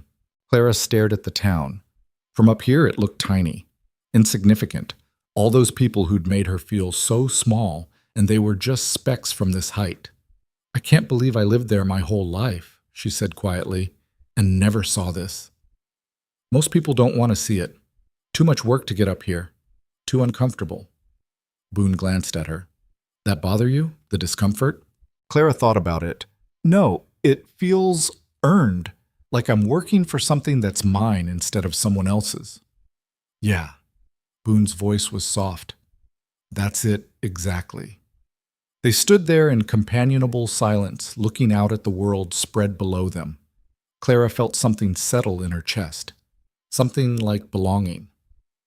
Boone? She said. Yeah? Thank you for bringing me up here. He looked at her, expression unreadable.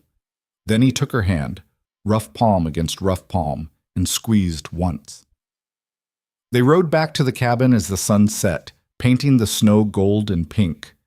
Clara's face was numb from the cold, her legs ached from riding, and she'd never been happier. As winter slowly released its grip, the mountain began to change.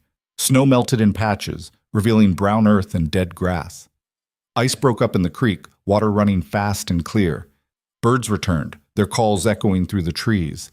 And Clara changed too. Her body was different now, lean and hard from constant work, her muscles defined in ways they'd never been. Her hands were permanently rough. Her face was weathered from wind and sun. When she caught her reflection in the water bucket, she barely recognized herself. The scared, beaten-down washerwoman was gone. In her place was someone Clara was just starting to know. You're staring, Boone said one morning, watching her examine her reflection. I look different. You look strong. Clara met his eyes. I feel strong. Good. Boone handed her the rifle. Because you're going hunting today. Alone. Clara's stomach dropped. What? You heard me. There's a deer run about a mile east, fresh tracks this morning. I want you to bring back meat. Boone, I can't. Yeah, you can. You've been shooting for months. You know how to track, how to field dress, how to get back here without getting lost. He was already gathering his gear. I'm checking the far trap line. Be back before dark. You'll be fine. Where's the confidence coming from? Claire's voice climbed. Last time I went off alone, I nearly got buried in a mine shaft. That was different. You were being stupid. Boone's eyes crinkled at the corners, the closest he got to a smile. This time you're being capable. There's a difference. He left before Clara could argue. She stood in the cabin, holding the rifle, trying not to panic. Alone. In the wilderness. expected to track and kill and butcher a deer all by herself. She could do this. Probably. Maybe.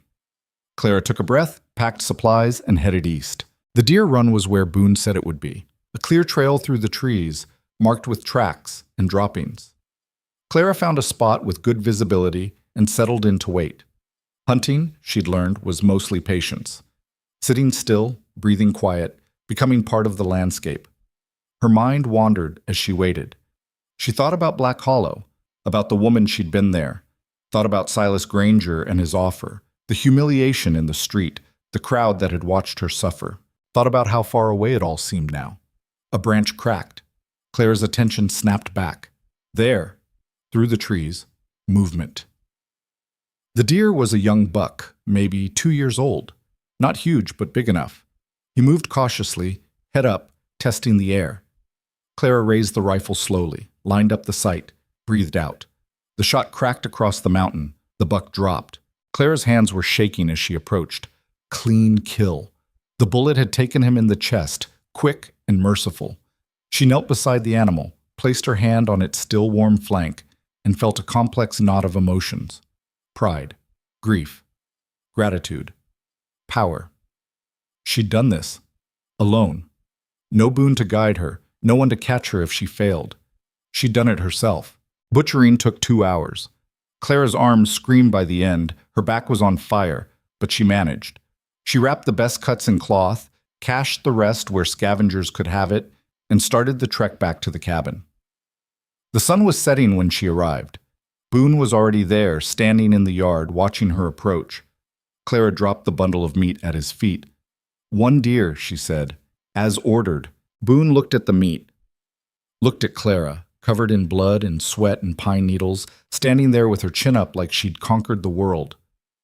Good, he said, then quieter. I'm proud of you. The words hit Clara harder than she expected. She couldn't remember the last time someone had said that to her. Maybe never. Thank you, she managed. That night they roasted venison, and Clara told Boone about the hunt in detail, the waiting, the shot, the strange mix of feelings when the deer fell. He listened, nodding occasionally, asking good questions. You felt bad for it, he said. The deer. Yeah, is that stupid? No, means you respect what you're taking. That's important. Boone poured more coffee. People who hunt without feeling anything scare me. They'll kill anything, given the chance. Clara thought about that. You feel bad too, when you hunt? Every time. But I do it anyway because I need to eat, and the deer needs to die quick and clean. That's the deal. He looked at her directly. You did right today. All of it. Coming from Boone, it meant everything. Spring came in earnest after that. The snow retreated to the highest peaks. Wildflowers emerged in impossible colors. The world turned green and alive. And Clara bloomed with it. She rode with Boone to check distant trap lines, learning the mountain's geography. She practiced shooting until she could hit a target at 100 yards. She hunted alone regularly now, bringing back rabbit and grouse, and once, memorably, a young elk that had taken all her strength to butcher. The cabin filled with furs and dried meat, supplies for the next winter. They worked side by side, comfortable in shared silence or easy conversation. At night, they fell into bed exhausted and satisfied, and Clara couldn't remember ever feeling this content. One morning in late April, Boone came back from checking traps with news. Trail's clear, he said, all the way down to Black Hollow. Clara's stomach lurched. Oh, figure we should go down, sell furs, get supplies, maybe stay a night or two at the boarding house. He wasn't looking at her. If you want. Clara realized what he wasn't saying. If you want to leave, now's your chance. I won't stop you. I'm coming back, she said firmly. Boone glanced up. Yeah? Yeah, this is home now. Something in his shoulders relaxed. All right then, we'll leave tomorrow. That night, Clara went through her old clothes. The dresses she'd brought from Black Hollow, worn and patched and sized for a different woman. None of them fit anymore. She was broader through the shoulders now, harder in the arms and legs. The fabric hung wrong. Problem? Boone asked, watching her. I don't have anything to wear. Everything's too small or falling apart. Boone opened the trunk where he kept Margaret's things. Claire had told him to get rid of them months ago, but he'd insisted on keeping a few pieces. He pulled out a simple dress, sturdy and well-made. "Try this," he said. Clara took it hesitantly. "Boone, I can't." "She's not using it, and you need something." He said it matter-of-factly. "She'd have wanted you to have it." The dress fit perfectly. Clara looked at herself in the small mirror, still scarred, still hard-featured, but different, stronger, someone who belonged on a mountain. "You look good," Boone said quietly. Clara met his eyes in the reflection. "Thank you." They left at dawn, riding double on Boone's horse with bundles of furs strapped behind them. The journey down was easier than Clara remembered, or maybe she was just better at it now. The trails didn't seem as steep, the cold didn't bite as hard. When Black Hollow came into view, Clara felt nothing. No fear, no anger, just a detached curiosity about the place that used to define her whole world. They rode into town around noon. The reaction was immediate. People stopped mid-conversation to stare. Mrs. Morrison dropped her shopping basket. Tommy Caldwell's mouth fell open. Clara sat straight in the saddle, one hand resting on Boone's shoulder, and looked at them all with calm indifference. They tied up outside the general store. Boone helped Clara down, his hand lingering on her waist a moment longer than necessary. The gesture wasn't lost on the watching crowd. Inside, the shopkeeper, a nervous man named Peters, couldn't stop staring at Clara. "Miss Whitmore," he finally managed. Mrs. Callahan, you look different," Clara supplied. "I know." "Healthy," Peters corrected quickly. "You look healthy." Boone dumped the furs on the counter. "Need to sell these, and we'll need supplies for the ride back." Peters examined the furs with shaking hands. They were prime quality. Boone never brought anything less, and worth a small fortune. The shopkeeper counted out payment in gold and silver coins, more money than Clara had seen in her life. Boone swept it into a pouch without counting. The supplies? They spent an hour gathering what they needed: flour, coffee, ammunition, fabric for Clara to make new clothes.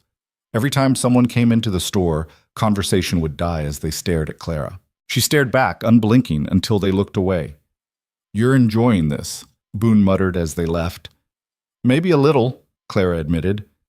They were walking toward the boarding house when a familiar voice called out, Well, the mountain man and his pet project." Clara turned. Silas Granger stood outside the bank, looking exactly as she remembered, handsome and smug and rotten underneath. "Silas," Clara said pleasantly, "you're looking well. Still preying on desperate women, or have you found a new hobby?" Silas's smile tightened. "I see the mountain hasn't improved your manners." "No, but it improved everything else." Clara stepped closer. "How's business? Still threatening to throw people out of their homes for debts you've inflated?" A crowd was gathering. Silas noticed, and his expression hardened. "Careful, Clara. You might be married to that animal now, but you're still bound by the laws of decent society." "Decent society?" Clara laughed. "That's rich coming from a man who tried to blackmail me into his bed." Gasps from the crowd. Silas's face went purple. "You have no proof of that," he snarled. "Don't I? Because I remember it pretty clearly. You said you'd forgive my debt if I became your mistress. Those were your exact words." Clara raised her voice so everyone could hear. "In front of witnesses, if I recall. Want me to name them?" Silas stepped toward her, hand raised. Boone moved faster. One moment Silas was advancing, the next Boone had him by the throat, lifted half off his feet. The banker's eyes bulged. "Touch her," Boone said quietly, "and I'll break every bone in your hand before I break your neck. We clear?" Silas couldn't speak, could barely breathe. He nodded frantically. Boone dropped him. Silas stumbled backward, gasping. "You can't. This is assault. I'll have the sheriff." "The sheriff?" Clara looked around at the gathered crowd. "Anyone here want to get the sheriff? Tell him Silas tried to hit a woman and my husband defended me?" No one moved. Silas looked around wildly, realizing no one was coming to his aid. The banker who'd controlled this town through debt and intimidation, and no one would help him. "This isn't over," he said, straightening his coat. "Yeah," Boone said. "It is." They walked away. Behind them, Clara could hear the crowd erupting in whispers. At the boarding house, they got a room. It was small and drafty, nothing compared to the cabin, but it had a real bed and hot water for washing. Clara scrubbed months of mountain grime from her skin while Boone dealt with the horses. When he came back, she was standing at the window watching the town. "You all right?" he asked. "I thought I'd feel something," Clara said. "Coming back here. Anger, satisfaction, something. But I just feel nothing. They're so small." Boone came to stand beside her. "That's because you got bigger." Clara looked at him. "We should leave tomorrow. I don't want to stay here." "You sure?" "Thought you might want to." "Want to what? Show them how well I'm doing? Rub their faces in it?" Clara shook her head. "I don't need their validation anymore. I just need to go home." Boone's expression softened. "Yeah, me too." That night they had dinner at the boarding house. Whispers followed them the whole time.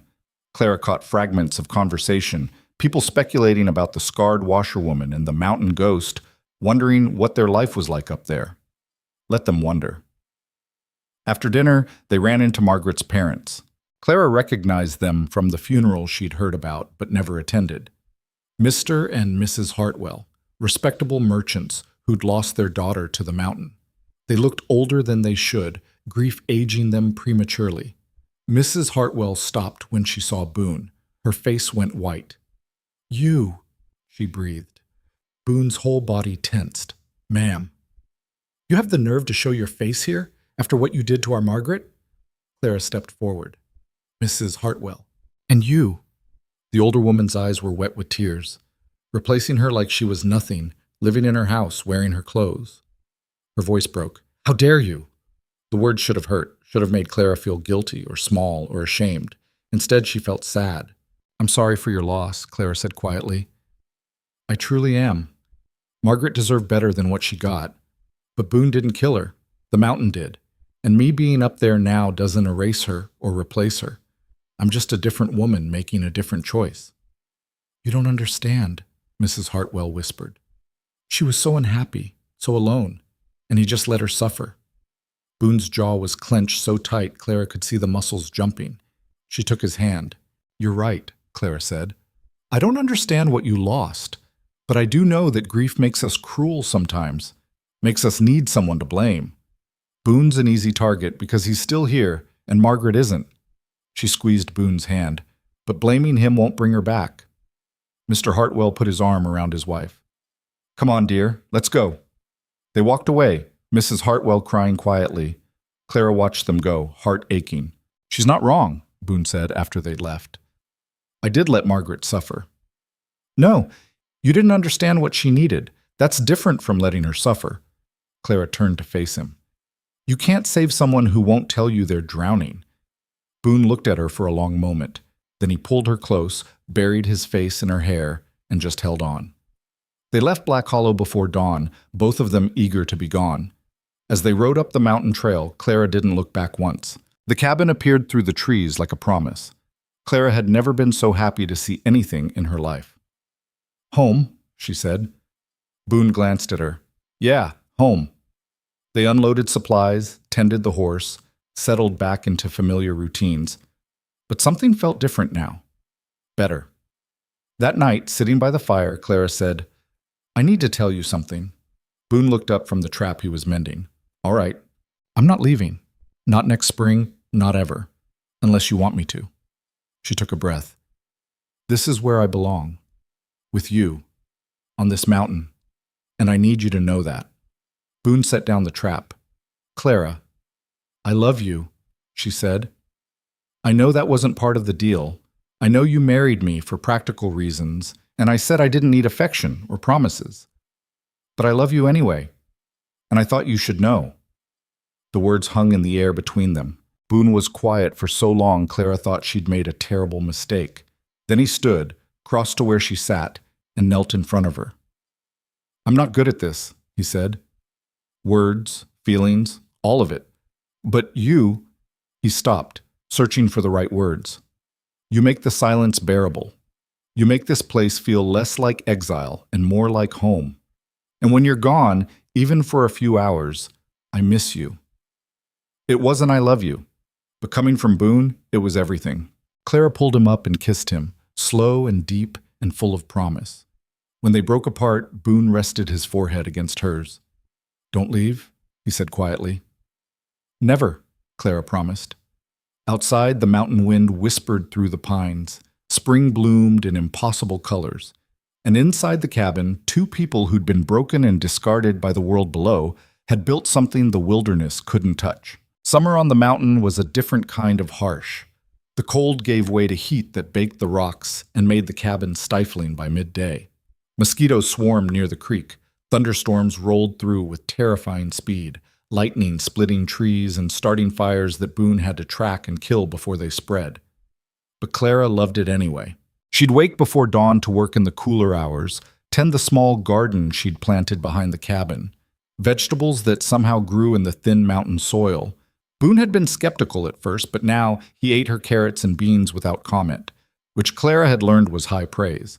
They fell into patterns. Boone would disappear for days, checking distant trap lines, and Clara would manage the cabin alone, hunting, preserving meat, fixing things that broke. When he returned, they'd work together in easy silence, then talk through the evening about nothing important and everything that mattered. It was a good life. Simple. Hard. Theirs. Then one morning in August, everything changed. Clara was hauling water from the creek when she heard horses. Multiple horses, moving fast up the mountain trail. She dropped the bucket and ran for the cabin. "Boone!" He was already at the window, rifle in hand. "I hear them." "Who would—" "Don't know. But nobody comes up here unless they want something." He looked at her. "Stay inside." Like hell. Boone's jaw tightened, but he didn't argue. He just handed her the second rifle and positioned himself by the door. 3 riders emerged from the tree line. Clara recognized 2 of them immediately. Silas Granger and a man named Dixon, who served as Black Hollow's part-time sheriff. The third was a stranger, well-dressed, with the look of someone who spent more time in courtrooms than wilderness. They stopped 20 yards from the cabin. Silas dismounted, confident as ever. "Callahan," he called out, "we need to talk." Boone stepped outside, rifle lowered but ready. Clara followed despite his warning look. Silas's eyes went to Clara, lingered on the rifle in her hands, then returned to Boone with barely concealed contempt. "I'm here on official business. This is Sheriff Dixon, and this is Mr. Foster, an attorney from Denver." "Don't care who they are," Boone said flatly. "What do you want?" The lawyer, Foster, pulled papers from his saddlebag. "Mr. Callahan, I represent the Henderson Mining Corporation. We've been attempting to contact you regarding the silver deposit on your property for over a year. Since you've refused all reasonable communication—" "Didn't refuse anything, just didn't respond." "Be that as it may, Henderson Mining is prepared to make a formal offer. $50,000 for the mining rights to your land." The number hit Clara like a physical blow. 50,000. That was more money than most people saw in a lifetime. "Not interested," Boone said. Foster's professional smile tightened. "Mr. Callahan, I don't think you understand the generosity of this offer. $50,000 would set you up for life. You could leave my home and watch strangers tear it apart, looking for silver? No thanks." "This is absurd," Silas cut in, stepping forward. "You're sitting on a fortune and wasting it because you're too stubborn to see sense. That silver could help this whole territory, create jobs, build infrastructure. But instead, you hoard it like some dragon guarding gold." "My land," Boone said. "My choice." Silas's face reddened. "You don't deserve this land. You're a hermit who contributes nothing to society, living up here with your—" He glanced at Clara with undisguised disdain. "Your charity case. That silver should go to people who'll actually use it." Clara felt her finger tighten on the rifle. Boone's hand came up, a silent warning. "We're done here," Boone said. "Get off my property." "Actually," Foster said smoothly, "we have one more item of business. Mr. Granger has filed a formal complaint alleging that you stole money from the Bank of Black Hollow. Specifically, he claims you robbed the bank of $400 in cash approximately 6 months ago, the same amount you used to pay off Miss Whitmore's debt." The accusation hung in the air like poison. Clara's heart stopped. "That's a lie." "Is it?" Silas smiled. "Because I have records showing that exact amount went missing from my vault the day before Callahan rode into town with a convenient pile of furs. Furs that upon examination, weren't worth nearly what he claimed. You examined nothing, Boone said. You took the furs and the deal was done. Your word against mine, Silas gestured to the sheriff. Dixon here has a warrant for your arrest. You can come peacefully, or he can bring you down in chains. Your choice. Sheriff Dixon looked profoundly uncomfortable. Now, Silas, I'm not sure about this. You're not sure, Rick? Silas rounded on him. The man's a thief. He stole from my bank, and the law requires you to arrest him, unless you're refusing to do your job. Dixon's hand went to his gun, but his eyes kept darting between Boone and the lawyer. Boone, I don't want trouble. Just come down to town. We'll sort this out. There's nothing to sort out. Clara stepped forward. Those furs were real. The payment was legitimate. Silas is lying because Boone embarrassed him and protected me.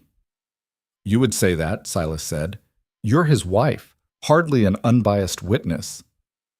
And you're a bitter man who tried to blackmail me into prostitution, Clara shot back. How's that for bias? Foster cleared his throat. Regardless of personal grievances, the warrant is legal.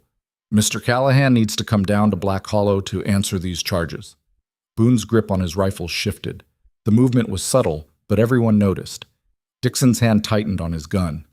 Don't do this, Boone, the sheriff said quietly. I don't want to draw on you, but I will if I have to. The moment stretched thin and dangerous. Clara could see Boone calculating odds, weighing options. 3 armed men against 2. The sheriff was nervous but competent. The lawyer would run. But Silas had a gun too, and the look in his eyes said he'd use it. Clara thought fast.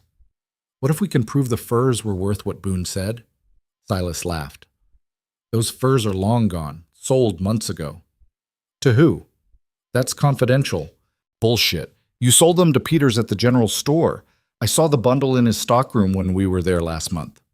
Clara was gambling now, building a lie on top of truth. Peters keeps records, detailed records. He had to document what he paid you for them.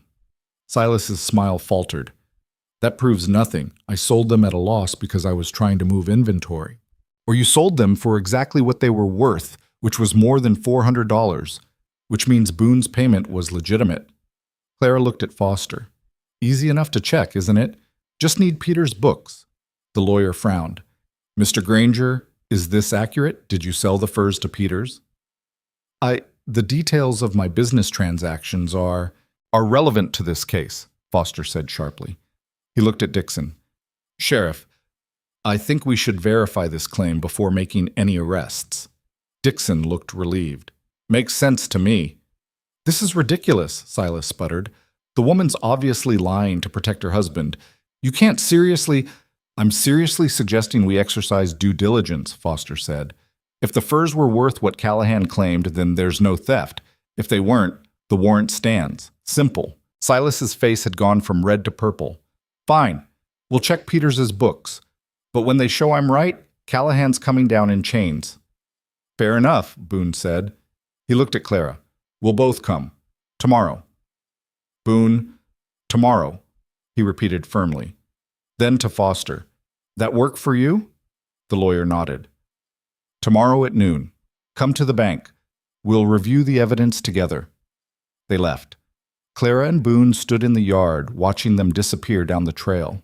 Please tell me you actually know what's in Peters's books, Boone said quietly. I have no idea. Clara set down her rifle with shaking hands. I was making it up. Boone stared at her. Then, incredibly, he laughed, a short, rough sound that might have been shock. You gambled our freedom on a guess? You have a better idea? No. He pulled her close. But we need to be ready to run if this goes wrong. I'm not running. Clara. I'm not running, she repeated. We didn't do anything wrong. Those furs were worth every penny you claimed. Silas is lying, and I'll be damned if I let him win. Boone looked at her for a long moment. You're terrifying sometimes. You know that? Good, Clara said. That night they didn't sleep. They planned instead, going through every scenario, every possibility. If Peters's book supported them, great. If not, they'd need proof the furs were valuable. Or they'd need to expose Silas's real motivation. Or I could just take the mine money, Boone said around midnight. Go to Denver, hire lawyers, fight this properly. Clara looked up from the notes she'd been scribbling. You do that? Touch the silver? To keep from hanging? Yeah. You won't hang. Clara, if they find me guilty, they won't, because you didn't do it. She grabbed his hand. Silas is overplaying. He's angry and desperate and making mistakes. We just need to find them. Boone shook his head, but he was almost smiling. When did you get so bloodthirsty? When someone threatened to take you away from me. They rode into Black Hollow the next morning with an hour to spare. The town was buzzing. Word had spread about the confrontation, and it seemed like half the territory had shown up to watch. Clara recognized the pattern. They'd done the same thing when she was evicted. People loved a spectacle, especially when someone else was suffering. But this time was different. This time, Clara wasn't the victim. They tied their horses outside the bank. The crowd parted to let them through, whispers following them like flies. Inside, Silas was waiting with Foster, Dixon, and surprisingly, Peters, the shopkeeper, who looked ready to vomit. Well, Silas said, shall we settle this? Foster gestured to the ledger on the desk. Mr. Peters has brought his records. They show that Mr. Granger sold him a bundle of furs approximately 6 months ago for, he consulted the book, $375. Clara's stomach dropped. $375. Not enough. Not by $25. Silas's smile was triumphant. As I said, the furs were overvalued. Callahan couldn't have legitimately paid $400 worth. However, Foster continued, Mr. Peters notes here that the furs were in exceptionally good condition. Prime winter wolf pelts. The market value at the time was actually higher. Mr. Peters paid under market because Mr. Granger needed quick cash. The smile vanished from Silas's face. That's not Peters, you said. Peters found his spine. I said I'd bring my books. My books show I got a good deal because you were desperate to move inventory. The furs were worth at least $450, maybe $500 to the right buyer. You're lying. I'm reading my own ledger, Peters said quietly. Everything's documented. Dates, amounts, condition notes. You sold premium furs at a discount. Silas looked like he might explode. This is collusion. They've clearly paid you to... Oh? To what? Keep accurate records? Foster's voice was ice. Mr. Granger, I came here representing Henderson Mining in good faith. You assured me this robbery claim was solid. It's beginning to look like you wasted my time and the court's resources on a personal vendetta. The man's a thief. The evidence suggests otherwise. Foster gathered his papers. I'm recommending the warrant be dismissed. Sheriff? Dixon looked relieved. Sounds right to me. Boone? Looks like you're clear. The crowd outside had pressed close to the windows, trying to hear. Clara could see their faces, shock, confusion, some disappointment that there wouldn't be an arrest. Silas stood frozen, rage and humiliation warring on his face. This isn't over, Callahan. That silver mine is on federal land, and I'll make sure the government knows you're squatting. Actually, Boone said quietly, it's not. Everyone turned. Boone pulled a folded document from his coat. Filed a homestead claim 5 years ago. Proved up last year. The land's mine. Legal and recorded. He handed the paper to Foster, who examined it carefully. This appears to be in order. The claim includes the disputed area, every inch. Silas snatched the document, read it, and went white. This can't be. You never... Never advertised it? Boone's voice was hard. Didn't see the need, but yeah, the mountain's mine, the cabin's mine, the silver's mine, and there's not a damn thing you can do about it. The crowd outside had gone silent. This wasn't the story they'd expected. Silas was shaking. You think this is over? You think you can embarrass me, steal nothing, Boone cut him off. You tried to force Clara into your bed. When she refused, you tried to take everything she had. I stopped you. That's not theft. That's justice. Justice? Silas laughed, high and brittle. Justice is what's coming for you, both of you. You'll see. This town will do nothing, Clara said. She'd been quiet until now, but she was done listening.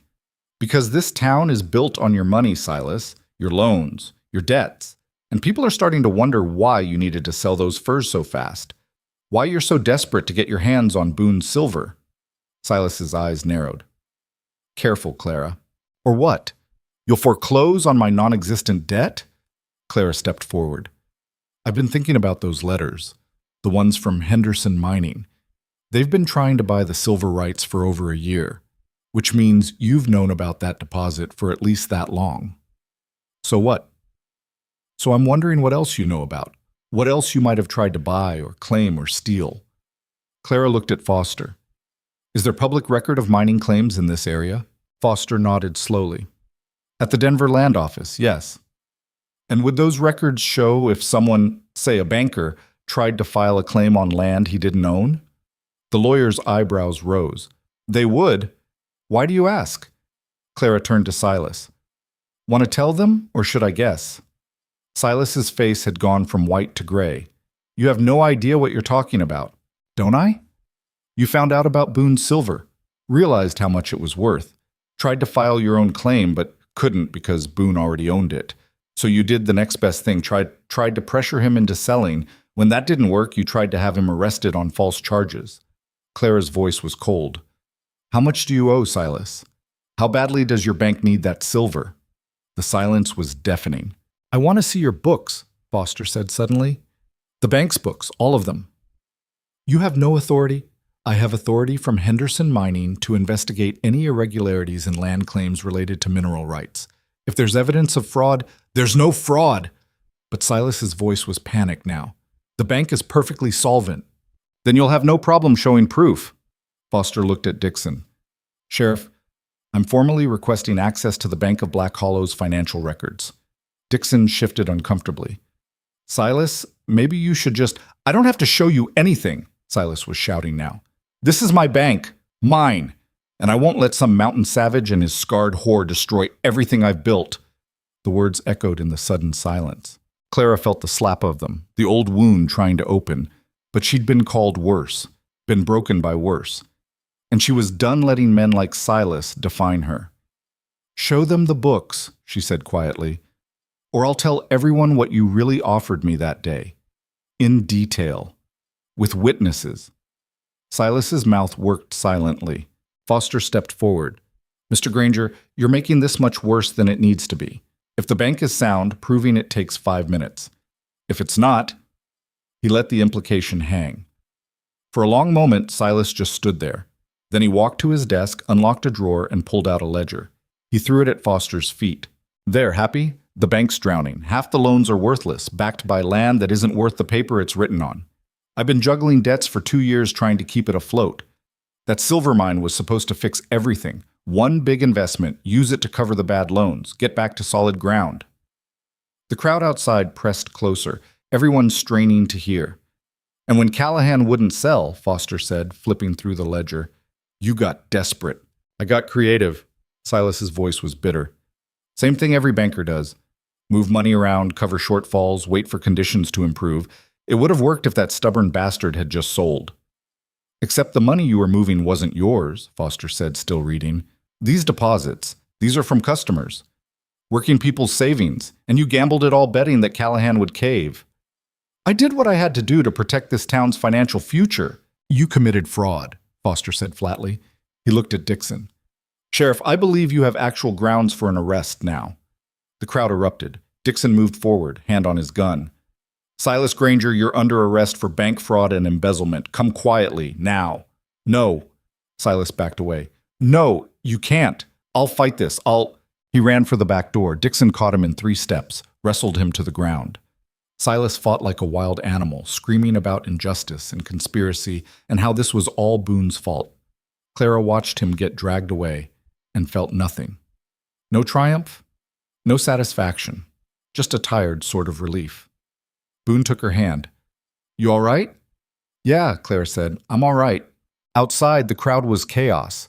People shouting questions, demanding to know if their money was safe, wanting answers that no one had yet. Foster stood on the bank steps and raised his hands for quiet. I'll be conducting a full audit of the bank's assets. We'll determine exactly how much was lost and whether anything can be recovered. In the meantime, the bank is closed pending investigation. More shouting. Foster weathered it, then caught Boone's eye and gestured for him to come over. Mr. Callahan, he said once they were away from the crowd, I want to be clear. Henderson Mining still wants to buy your mining rights. The offer stands. 60,000 now, given the circumstances. Boone shook his head. Still not interested. Are you certain? Because you could help a lot of people. The bank collapse is going to hurt this town. Your silver could tear up my mountain and line Henderson's pockets, Boone finished. No thanks. Foster sighed. I expected as much, but I had to try. He tipped his hat. Good luck to you both. He walked away to deal with the crowd. Clara and Boone stood in the chaos, alone together. We should go, Boone said. Wait. Clara turned to face the crowd. Most of them were still focused on Foster and the bank crisis, but a few had noticed her standing there. Mrs. Morrison, Mrs. Caldwell, Tommy and his friends, the shopkeepers and ranchers and respectable citizens who'd watched her get evicted and done nothing. Clara? Boone's voice was quiet. What are you doing? Saying goodbye. She walked to the center of the square. One by one, people noticed. Conversations died. Within a minute, every eye was on her. Clara took a breath. Clara? Most of you know me, she said. Clara Whitmore, the washerwoman. The scarred girl you pitied and mocked in equal measure. The one you watched get thrown into the street because she wouldn't sell herself to a corrupt banker.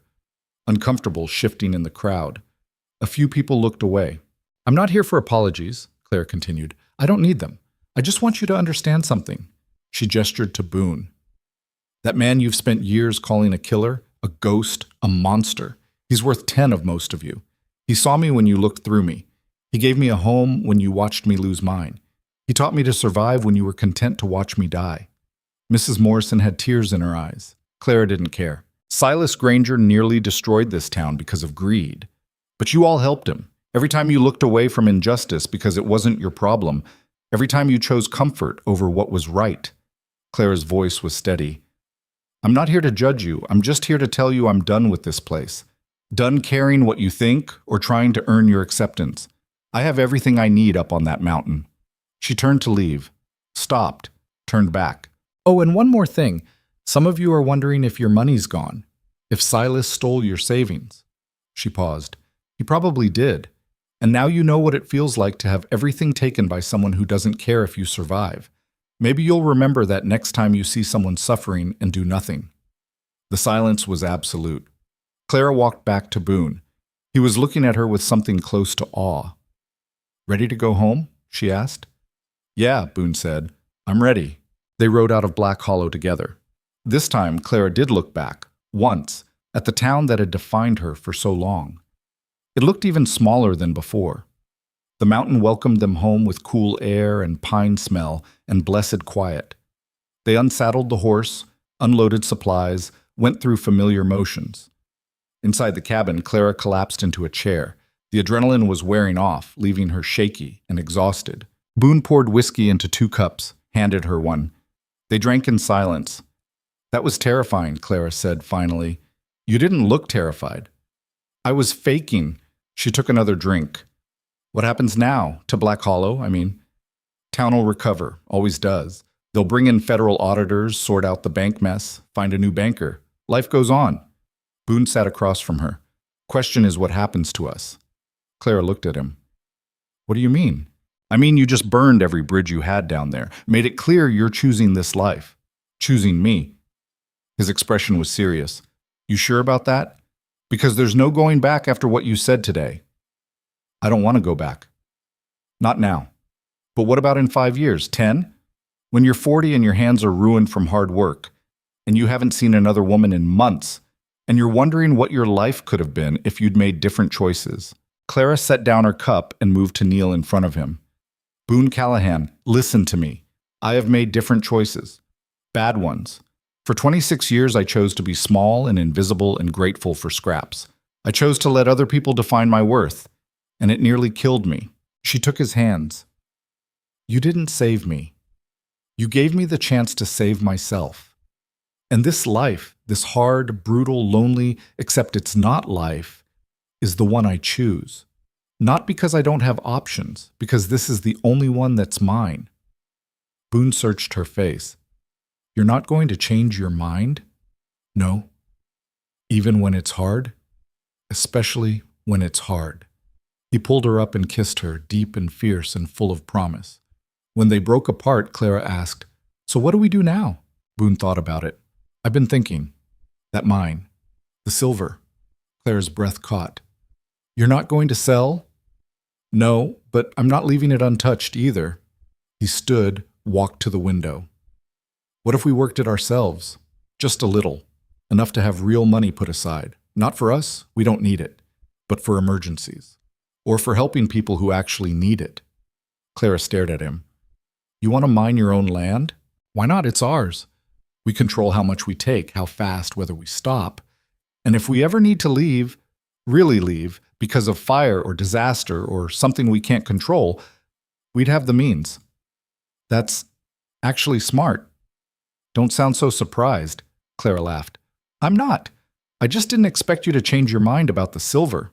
I'm not changing my mind about selling, but using it on our terms, that's different." Boone came back to her. "Besides, watching you destroy Silas made me realize something. We don't have to play by other people's rules. We can make our own." Clara thought about that, about taking the silver on their terms, about building a life that was truly theirs, beholden to no one. "When do we start?" she asked.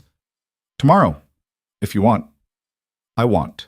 They spent that evening planning how much silver to extract, where to sell it, how to keep it quiet so they didn't attract attention. By the time they went to bed, they had the outline of a plan that would give them security without sacrificing their freedom. Clara fell asleep thinking about possibilities, about futures she'd never dared imagine. When she woke the next morning, Boone was already gone. A note said he was scouting the mine entrance, making sure it was safe after the cave-in months ago. Clara made coffee, tended the garden, and was bringing water from the creek when she heard a rider coming up the trail. Her hand went to the rifle leaning against the cabin wall. But the rider was alone, and when they emerged from the trees, Clara recognized Mrs. Hartwell, Margaret's mother. The older woman dismounted stiffly, clearly not used to riding mountain trails. She looked nervous. "Mrs. Hartwell," Clara said carefully, "what are you doing here?" Mrs. Hartwell stopped, gathered herself. "I came to apologize." Clara blinked. "What?" "For what I said. At the boarding house. About you replacing Margaret. About Boone being responsible." She twisted her hands together. "It wasn't fair, and after what happened yesterday with Silas, I realized I've been blaming the wrong people." Clara didn't know what to say. "My daughter wasn't happy here," Mrs. Hartwell continued, voice breaking. "We knew that, but we wanted her to make it work because we thought marriage and security were enough. We didn't listen when she tried to tell us she was drowning." Tears streamed down her face. "We failed her, not Boone. Us." "Mrs. Hartwell, please let me finish." The older woman wiped her eyes. "I see how you and Boone are together, how you look at each other. That's what Margaret needed and never found. And I'm glad he has it now. Glad you both do. You deserve it." Clara's throat tightened. "Thank you. There's something else." Mrs. Hartwell reached into her saddlebag and pulled out a small box. Margaret's jewelry, her mother's recipes, some letters. "I want you to have them." "I can't take—" "Please, they're just sitting in our house, making us sad. But you could use them. Make them part of your life here." She pressed the box into Clara's hands. And maybe that way, a little piece of Margaret gets to stay on this mountain she loved, even if she couldn't. Clara opened the box. Inside was a simple gold necklace, a worn recipe book, and a bundle of letters tied with ribbon. She looked up at Mrs. Hartwell, vision blurring. "I'll take care of them," she promised. "I know you will." Mrs. Hartwell climbed back onto her horse. "Be happy, Clara, both of you. That's all any parent wants for their child, to be happy and safe and loved. Margaret didn't find it, but you did. Don't waste it." She rode away before Clara could respond. Boone came back an hour later to find Clara sitting on the porch, reading Margaret's letters. They were beautiful, full of observations about the mountain, descriptions of wildlife, sketches of flowers.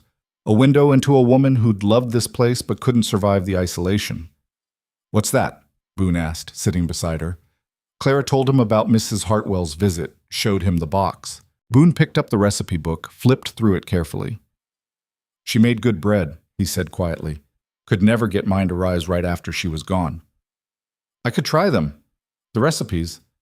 "Yeah. Boone handed the book back. I'd like that. They sat in comfortable silence, looking out at the mountains. The sun was setting, painting everything gold and orange and red. Boone, Clara said. Yeah? Thank you for letting me be part of this. Your mountain, your life. All of it. Boone took her hand. Thank you for choosing it.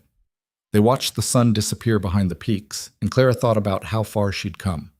From the scared girl in Black Hollow to the woman sitting on a mountain porch with a man she loved and a life she'd built with her own hands. It wasn't the life anyone had expected for her.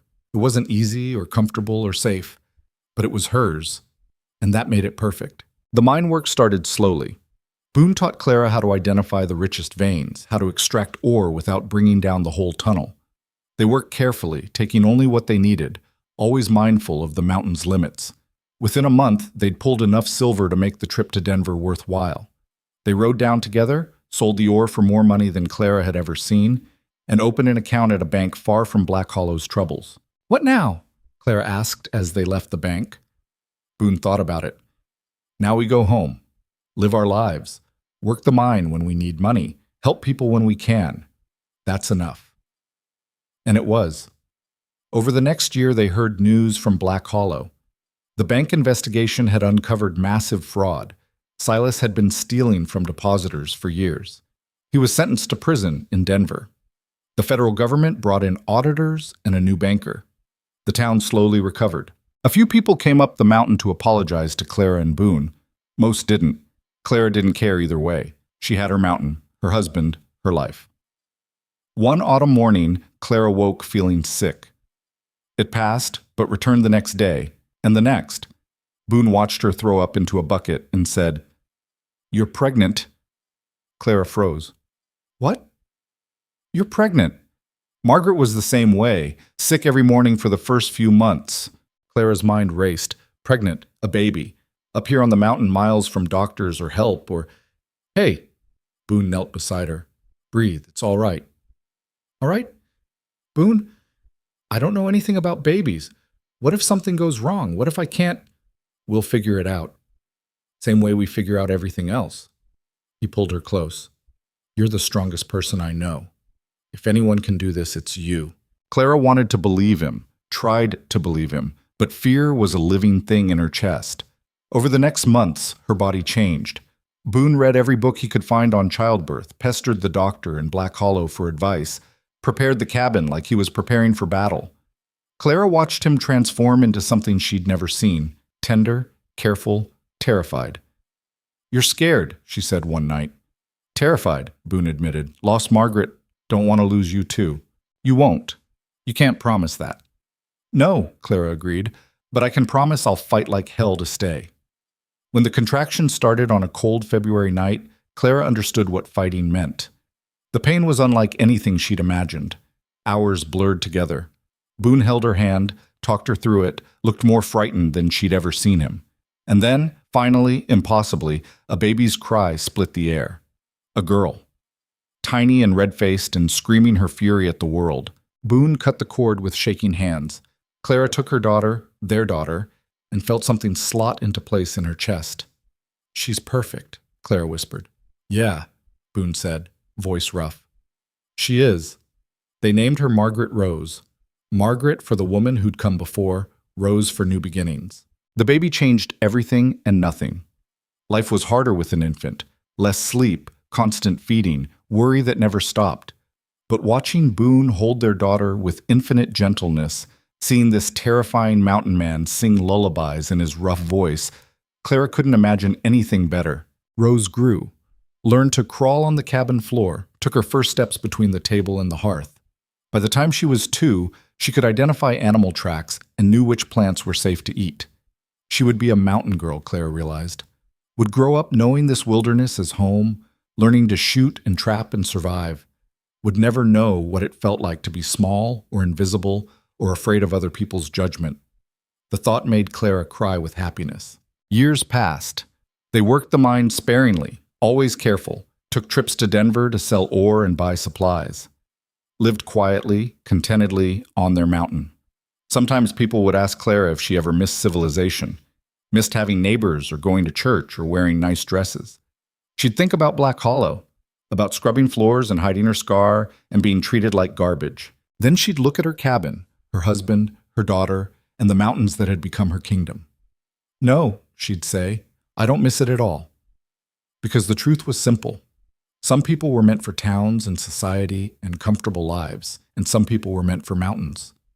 Clara had found where she belonged, and she was never leaving.